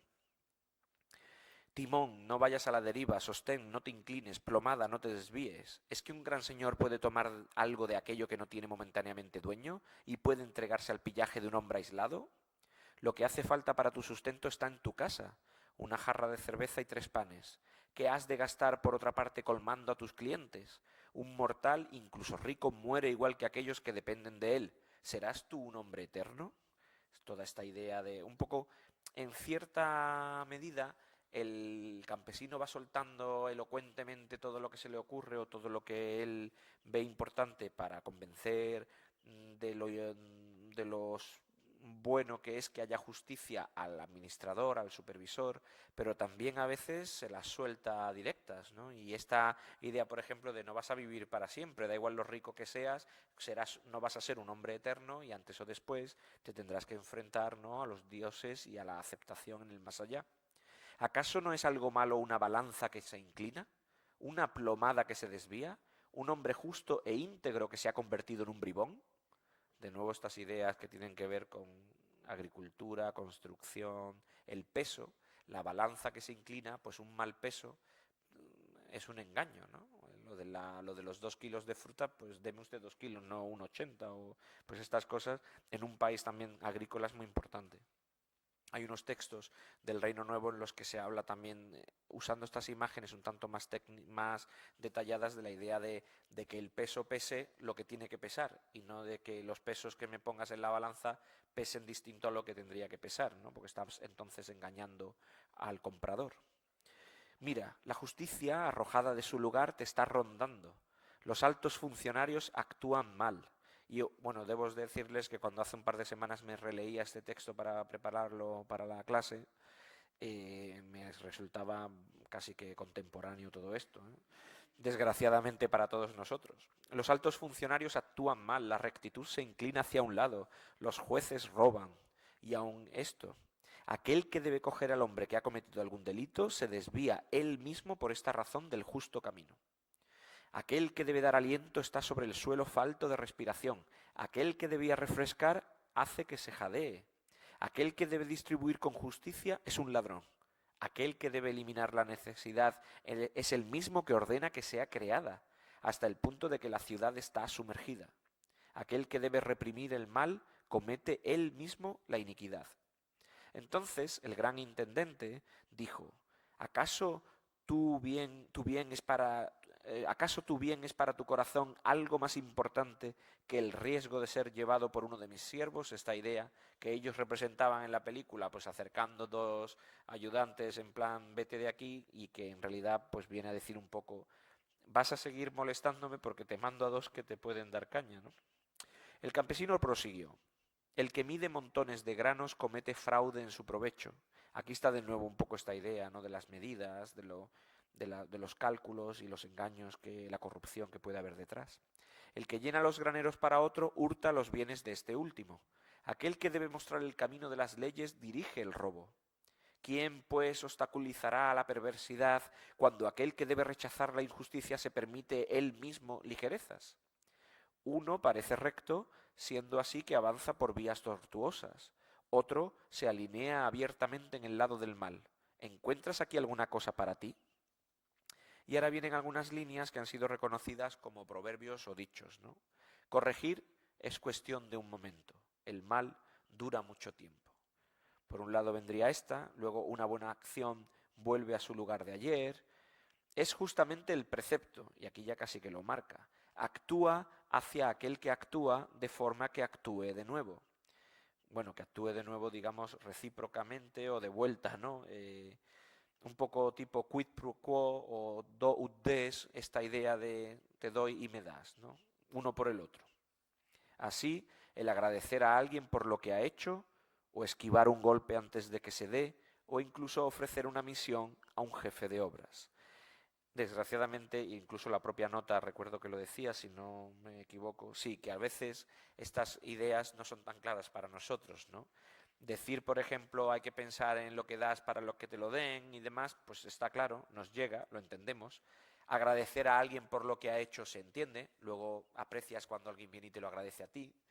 Pero, por ejemplo, de esquivar un golpe antes de que se dé, bueno, pues ahí ya entramos un poco en, a lo mejor podríamos llegar a entenderlo de algún modo u otro. Ofrecer una misión a un jefe de obras, bueno, pues darle una opción a una persona que lo necesita, para que luego te la ofrezcan a ti cuando tú la necesites. Pero bueno, a veces digamos que hay que entender que a veces nos quedamos un poco ahí a las puertas de algunas de estas expresiones. Un instante puede traer la ruina, causar daños a tu viña, una disminución de tus aves de corral, la destrucción entre tus presas acuáticas. aquí está hablándole más directamente, ¿no? Ha cambiado un poco el tono, ya no es algo general, le habla a él de que pierda las viñas, las aves, los peces, las carnes, las presas acuáticas y demás. Un hombre que veía se convierte en ciego, uno que oía en sordo, uno que guiaba se convierte en alguien que se extravía o que extravía a la gente. Tú eres fuerte y poderoso, tu brazo es valeroso, tu corazón es rapaz. La piedad ha pasado junto a ti. ¿Cómo hay que compadecerse del miserable que es destruido por ti? Te asemejas a un mensajero del dios cocodrilo. Superas incluso a la dama de la peste. Si nada hay para ti, nada hay para ella. Si nada hay contra ella, nada hay contra ti. Si tú no lo haces, ella tampoco lo hace. Estas imágenes, digamos que aquí ya casi que desvaría al pobre hombre, ¿no? Se queja, primero le dice una cosa, luego otra, tu brazo es valeroso, tu corazón es rapaz. Luego, quizás, en el modo en el que estas imágenes un poquito más duras, más radicales un poco, no son tan negativas porque en realidad las está situando un poco en la idea de cómo hay que compadecerse del que contra el que luches tú, ¿no? Del miserable al que tú quieras destruir, ¿no? Te asemejas a un mensajero del dios cocodrilo, el dios Sobek, el dios cocodrilo, dios del Nilo, no directamente del río, pero dios contextualizado en el Nilo, en los canales. Pues obviamente los mensajeros del dios cocodrilo no deben ser muy agradables. La dama de la peste, ¿no? La diosa Sekhmet, en algunos casos Hathor, la diosa enviada por el propio dios Ra a eliminar a la humanidad en un momento determinado, cuando el dios Ra se harta de la humanidad y del poco respeto que le prestan al dios. Existe este famoso mito, el ojo de Ra y la destrucción de la humanidad, en el que básicamente Ra, como les decía, se ha enfadado con la humanidad, está cansado del poco respeto, él se ha hecho mayor, se ha hecho viejo, relata el texto, la humanidad básicamente le ignora, ya no le rezan, no piensan en él. Ra se enfada y decide enviar al ojo de Ra en forma de la diosa Hathor, en algunas versiones pues la diosa Sekhmet, o la diosa Hathor en su versión Sekhmet, en su versión agresiva. Y baja a la tierra y básicamente empieza a aniquilar a todo humano que se le pone por delante. Pero Ra termina, digamos, ¿el qué? Sí, apiadándose y pensando que se ha pasado de la raya. Y bueno, pues se echa atrás y claro, le pide a la diosa agresiva allí que busca sangre, ¿no? Que pare y la otra no quiere parar. Y entonces terminan pues echándole cerveza, creo que era, al lago para que se beba la cerveza, se duerma y pare. Y cuando se levanta esta diosa ni se acuerda dónde está. Lo típico de esto de un mal sábado por la noche, ¿no? Quizás va en esa línea, ¿no? De la agresividad de la divinidad. Aquel que posee ingresos bien puede ser compasivo, pero un malhechor es necesariamente violento. Robar es natural para aquel que nada tiene, de la misma forma que robar bienes por parte de un malhechor. Un crimen a los ojos de aquel que no tiene necesidades. Pero no hay que guardarle resentimiento al ladrón, no hace más que buscar para sí mismo los medios de vida. Tú, por el contrario, tienes para hartarte con tu pan, para emborracharte con tu cerveza. Eres rico en todas las cosas. El rostro del timonel está vuelto hacia adelante y el barco va a la deriva a su antojo. El rey está dentro, el timón está en tu mano y el mal se extiende por la vecindad. Larga es la tarea del suplicante, es difícil hacer pedazos el mal. ¿Qué es pues lo que quiere el que está ahí?, dirán. Sé un lugar de refugio y que tu orilla esté tranquila, pues el lugar en que habitas está infestado de cocodrilos. Que tu lengua sea justa, de nuevo esta referencia al discurso, al buen hablar, etc. Que tu lengua sea justa, no te extravíes. Una parte del cuerpo del hombre puede ser su perdición. Esto creo que hacían referencia en la nota a, si no recuerdo mal, sobre todo el tema de la boca, la lengua, el discurso y tal. En los textos, hombre, saltando un poco o más bien obviando las diferencias, en el contexto de la momificación, de los rituales del difunto para el cuerpo humano, van parte por parte.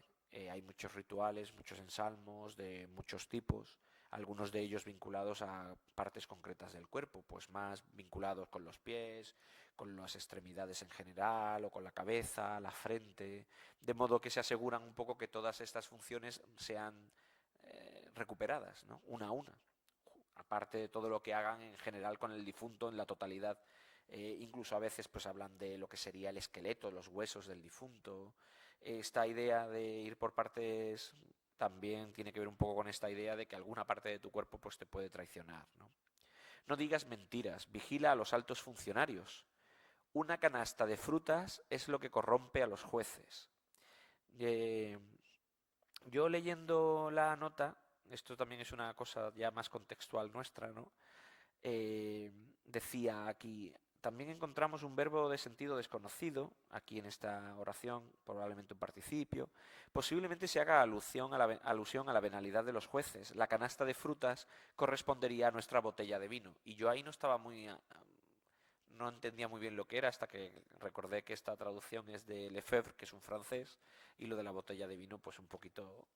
Ya empezaba a contextualizarlo un poco. Aquí se puede entender de varios modos. Los especialistas, por ejemplo, británicos lo entienden como un soborno directamente. La canasta de frutas, pues un poco como el regalito de turno, ¿no? Decir mentiras es su comidilla. Hasta este punto tienen el corazón ligero. Tú que eres el más instruido de los hombres, ¿permanecerás ignorante de mi asunto? Tú que alejas cualquier carestía de agua, mira, tengo un camino sin barco. Tú que llevas a la orilla a todo aquel que se ahoga, tú que salvas al náufrago, socórreme. Y ahí terminaba un poquito esa súplica. Tercera súplica. Vino entonces el campesino para suplicar por tercera vez, diciendo, Gran intendente, mi señor, tú eres Ra. Aquí ya el hombre ha dicho, vamos a apostar fuerte, porque si no, no me va a echar cuenta. Me estoy quedando corto de epítetos, vamos a lanzarnos. Venga, por todo lo alto, ¿no? Tiramos la casa por la ventana, ya que... Gran intendente, mi señor, tú eres Ra. Esto, antes de seguir, me ha recordado otra cuestión que creo que viene luego en una de las súplicas. En egipcio, la gramática egipcia permite, pues como ocurre con todas las lenguas, muchos usos, funciones alternativas a la hora de decir algo, se puede hacer de varias maneras. Pero hay una estructura gramatical que utiliza la preposición m, que en egipcio se puede llegar a entender como una comparativa, pero que también puede ser simplemente digamos, una estructura donde la cópula, el verbo ser o estar, funciona con esa m, digamos, ¿no? Es el modo más sencillo para los que no han hecho lengua egipcia de entenderlo. Lo que significa que a veces no sabemos si alguien dice tú eres Ra o tú eres como Ra. Y esto, digamos que en ocasiones a los que se dedican a traducir textos puede dar lugar a interpretaciones. Y se me ha venido a la mente porque recuerdo una tesis doctoral en Berlín donde pues pudieron estar 2 horas, bueno, 2 horas no diría, pero al menos 1 hora comentando si la frase era tú eres Ra o tú eres como Ra, no era Ra, era otra divinidad, pero bueno. Y estaban allí, dale que te pego, cuando en realidad la gramática no da más de sí. Las dos opciones eran viables, ¿no? Entonces, bueno, pues discutir eso a veces es complicado, pero bueno, no he mirado esta oración si es de ese tipo, pero bueno, no sé si sería tú eres como Ra o tú eres Ra, pero en cualquier caso lo que viene a decir es que eres la luz y el que creas cosas, Señor del cielo, con tus cortesanos. El sustento de todos los hombres viene de ti, como el flujo de la inundación. Aquí está comparando pues la capacidad que tiene para impartir justicia y ayudar con la capacidad del Nilo, de las aguas y de la luz que crean, dan vida y ayudan al país. Tú eres Hapi. Hapi es el dios del Nilo. Si tuviéramos que que relacionar al Nilo, a las aguas del Nilo con alguna divinidad, esa sería Hapi, que hace reverdecer los prados y fertiliza las agotadas tierras. Rechaza al ladrón, protege al miserable, no seas la ola de la inundación contra el suplicante. Ten cuidado con la llegada de la eternidad. Aspira a vivir largo tiempo de acuerdo con el proverbio. Practicar la equidad es el aliento de la nariz. Y esto que nos parecería raro si lo contextualizamos en el Antiguo Egipto, esta idea del aliento de la nariz, el poder respirar y demás, es esa idea de dar vida, ¿no? Hacer justicia da vida, ¿no? Digamos. Castiga a aquel que merece ser castigado y nadie se cuestionará tu rectitud. La balanza manual se desvía, ¿Se inclina la balanza con soporte hacia un lado? Es que Tot se muestra complaciente, y aquí esta referencia es porque Tot, Yehuti, es el responsable de la balanza, al menos de las cuentas y demás, y de mirar los cálculos si la balanza ha pesado igual el corazón que la pluma en el juicio, en el más allá. ¿Perdón? Bueno, sí, Tot es el dios, es el dios que registra el resultado al pesar el corazón del difunto en el más allá.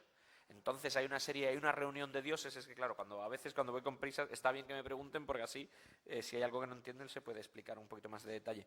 En el más allá, digamos que el juicio que se produce cuando el difunto llega al más allá normalmente ha sido recibido por Anubis, que es un poco el que lo lleva y lo entrega al comité de dioses, al conjunto de divinidades que conforman, normalmente 42 divinidades que conforman ese conjunto que va a emitir un resultado, si es aceptado o rechazado en el más allá. Pues ahí lo que se hace es que se recoge el corazón del difunto, se sitúa en una balanza, en uno de los platos de la balanza, y en el otro plato se pone una pluma. La pluma es símbolo precisamente de Ma'at, de la justicia. Y ahí lo que se pretende es verificar la ligereza, en el sentido de que el corazón no pese porque no esté lleno de acciones negativas que hagan que el corazón pese. Nosotros mismamente diríamos, me pesa el corazón, ¿no? En el sentido de he hecho algo malo y tal, y me pesa un poco haber hecho esto, no le tenía que haber dicho esto a mi amigo, tal. Pues esa idea de que pesa el corazón, de que a uno le pesa un poco, le aprieta el pecho. Los egipcios debían tener algo parecido en mente cuando pesaban el corazón, y debía pesar como una pluma, poco, ligero de malas acciones, para que fuera aceptado en el más allá. Si aquello pesa más que la pluma, mal vamos. Y entonces aparece allí una divinidad monstruosa que lo que hace básicamente es destruir al difunto para que no viva una segunda vida que es la eterna, ¿no? Eso, y ahí se me olvidaba, ¿no?, la parte de la que hablábamos, el dios Tot, el dios Yehuti. El dios Yehuti, que se representa como un pájaro ibis o como un babuino, como ambos animales sirven para representar al dios Yehuti, actúa o es dios digamos, de un ámbito muy amplio, ¿no? Es dios del tiempo, dios del conocimiento, es un dios vinculado con la luna que en Egipto es una divinidad masculina. Incluso el propio dios Tot, el propio pájaro, el pico del ibis, está vinculado con la luna. Aparece representado a veces con un disco solar en la cabeza, que más que solar es lunar. Pero tiene varios ámbitos de trabajo, ¿no? Esta divinidad está pluriempleada, ¿no? Y uno de los empleos que tiene es secretario de los dioses y el que toma notas en el pesado del corazón para confirmarle al comité de dioses que efectivamente puede ser aceptado, ¿no?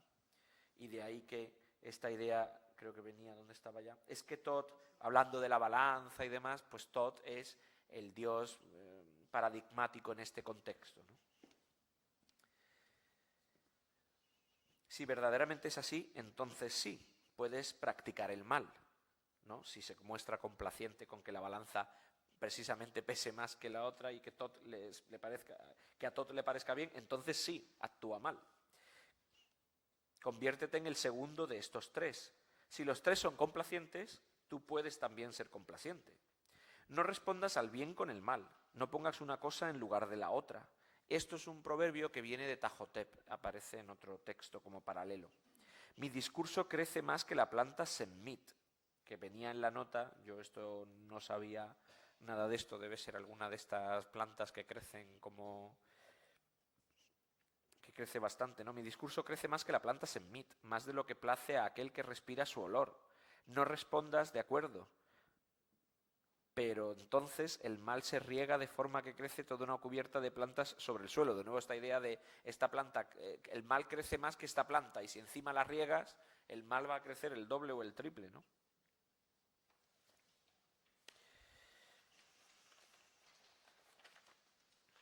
Si manejas el timón de acuerdo con la vela, la corriente te llevará hacia la práctica de la justicia. Cuídate de hacer una travesía que te sea adversa a causa de la cuerda del timón. Practicar la justicia es el equilibrio del país. No digas mentiras, pues eres grande. No seas ligero, pues eres un hombre de peso. Estas figuras son interesantes, estas contraposiciones, ¿no? No digas mentiras, pues tú eres la balanza. No pierdas el aplomo, pues tú eres la rectitud. Tú no eres más que uno con la balanza.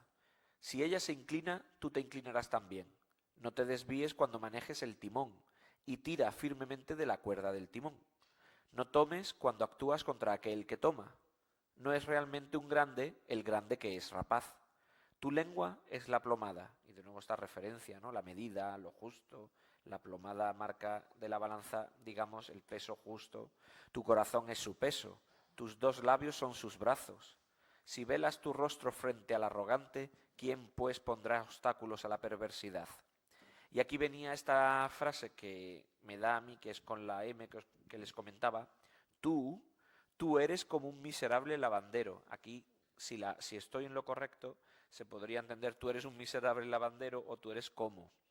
Pero bueno, tendríamos que mirarlo. Tú eres como un jefe de almacenes que no deja pasar con agrado al indigente. Tú eres como un halcón para los hombres, viviendo de los más débiles de los pájaros. Tú eres como un cocinero.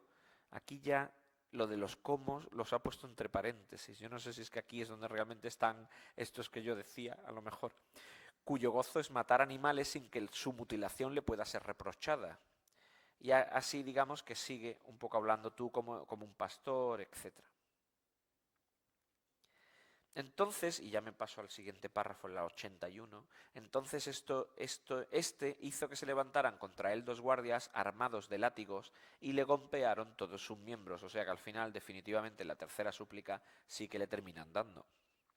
Pero bueno, este hombre no sigue con su empeño. Entonces vino el campesino para suplicar por 4ª vez, habiéndolo encontrado saliendo del pórtico del templo de Arsafes.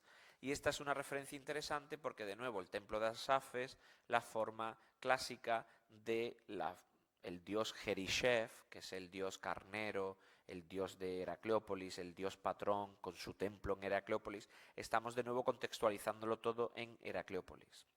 Y además Jerishef, que además precisamente lo hablaba con Mari Carmen Pérez Díez, que es la directora del proyecto que excava bajo los auspicios de esta institución, del Museo Arqueológico Nacional en Heracleópolis, decía Mari Carmen, es que claro, como vencieron los tebanos, el dios Amón es el que se pone de moda. Si hubiéramos vencido los heracleopolitanos, porque ya se considera de allí, como yo excavo en Tebas, me habla como si fuera el tebano. Y me dice, si hubiéramos ganado nosotros, Jerishef sería el rey el dios nacional. Digo, sí, la verdad que sí. Bueno, pues en este caso, claro, todo lo relaciona ahora saliendo del pórtico del templo de Jerishef, de nuevo esta idea del pórtico para emitir justicia, el sitio perfecto para pillarlo y decirle, oye, imparte ya justicia, por favor. Bueno, por ahí irían un poco los tiros con estas súplicas constantes, 9 súplicas, como les decía anteriormente. Si nos vamos ya al final del texto para un poco rematarlo, ya en la última página, 88-89,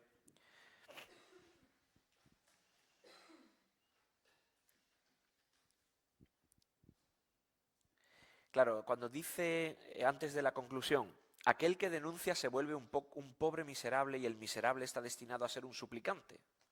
Su adversario se convierte en su verdugo. Mira, te dirijo una súplica y no la escuchas. Encomendaré, pues, una súplica respecto a ti a Anubis. Y aquí es donde empieza o donde nos da la clave, quizás es lo que se ha puesto en relación al nombre que tiene. Esta idea termina diciendo básicamente tendré que rezar o, digamos, encomendarme, suplicar al dios Anubis. Lo malo de eso es que es un dios, como acababa de decir, que es el que acompaña al difunto, digamos, al juicio ante los dioses en el más allá. Esta idea está ahí un poco flotante. Entonces el gran intendente Remsi, hijo de Meru, envió 2 guardias para hacerlo volver. El campesino tuvo miedo, pues imaginaba que se hacía esto para castigarle por el discurso que había hecho. Y dijo el campesino, acercarse a los lugares de agua para un hombre sediento, tender la boca hacia la leche para un niño de pecho, tal es la muerte, que se quiere ver y que aún no ha llegado, para aquel hacia quien viene por fin su muerte, tarde. Pero el gran intendente Remsi dijo, No temas, campesino, porque si se ha hecho esto contra ti era solamente para obligarte a quedarte conmigo. Y respondió el campesino, por mi rostro. Claro, aquí en la línea son expresiones, ¿no? En la nota decía tan cierto, en alguna versión tan cierto como que mi rostro vive. Hay expresiones en los ataúdes que son en salmo para que el rostro abra los ojos, ¿no? Esta idea de la resurrección, de las reacciones del difunto para que vuelva a la vida. En este caso, por mi rostro. Hay incluso autores que esto lo han entendido más como nosotros haríamos quizás con ¿pero qué cara tienes? Pues casi un tema de cara o rostro, pero bueno, hay de todo. Por mi rostro, ¿es que tengo que comer de tu pan? ¿Es que tengo que beber de tu cerveza hasta la eternidad? El gran intendente Remsi, hijo de Meru, insistió, espera un poco al menos aquí para que puedas escuchar tus súplicas. E hizo leerlas según un rollo de papiro nuevo, cada súplica según su contenido. Después el gran intendente hizo llegar este rollo a la majestad del rey Nebkau-Ra, y ello fue grato en el corazón de su majestad más que toda cosa que hubiera en el país entero. Y su majestad dijo, decide tú mismo, hijo de Meru. Al final termina dejando que el administrador decida, ¿no? Al fin y al cabo es el que tiene que impartir la justicia. Entonces el gran intendente envió 2 guardias para traer a Yehutinacht. Fue entonces traído y se hizo un inventario de sus bienes, así como de sus gentes, a saber, 6 personas, sin contar sus provisiones y su cebada del Alto Egipto, y su trigo, y sus asnos, y su ganado mayor, y sus cerdos, y su ganado menor. Y se dio a Yehutinaj como esclavo al campesino, así como todos sus bienes. Y el gran intendente dijo a este Yehutinaj, probablemente algo malo, y esta expresión última la hemos visto ya en los 2 cuentos anteriores, tanto el náufrago como Sinue, ha venido desde a completo término el documento desde el comienzo hasta el fin, conforme a lo que se encontró por escrito. Y aquí, de alguna manera, pues obviamente es el cierre de este cuento, de nuevo con esta idea del escriba copiando un texto anterior. Es interesante la idea del escriba, lo que se lee, se ha puesto por escrito. En la imagen veíamos a los 2 escribas, cada uno apoyado en su pilar, sentado al lado enfrente a un pilar escribiendo. Esta idea de que lo que se ha escrito es lo que luego se va a transmitir, lo que la gente va a escuchar. Incluso si alguien ve un papiro, se le podría llegar a decir a esa persona, no, este es uno de los verdaderos, tal, dándole un poco valor a lo escrito, ¿no? Bueno, pues con esto ponemos fin al campesino elocuente. Me hubiera gustado darles el conflicto. Como tienen mi email, lo que he pensado, lo tenía como una opción, tengo preparado una presentación del conflicto de Horus y Seth, pequeñita, con varias imágenes, pero les puede servir para ambientar un poco lo que lean, el texto que se lean, el número 5. Si, como tienen mi email, por favor, quien quiera, me manda un email y me dice, Antonio, ¿me puedes pasar la presentación? Y yo la mando de vuelta para que la tengan, ¿de acuerdo? Venía en el dossier que le di, viene en la primera página. Y ahora lo que voy a hacer es darles a todos pues del famoso certificado que me pidieron. Me dijeron que si no venía Juan Antonio.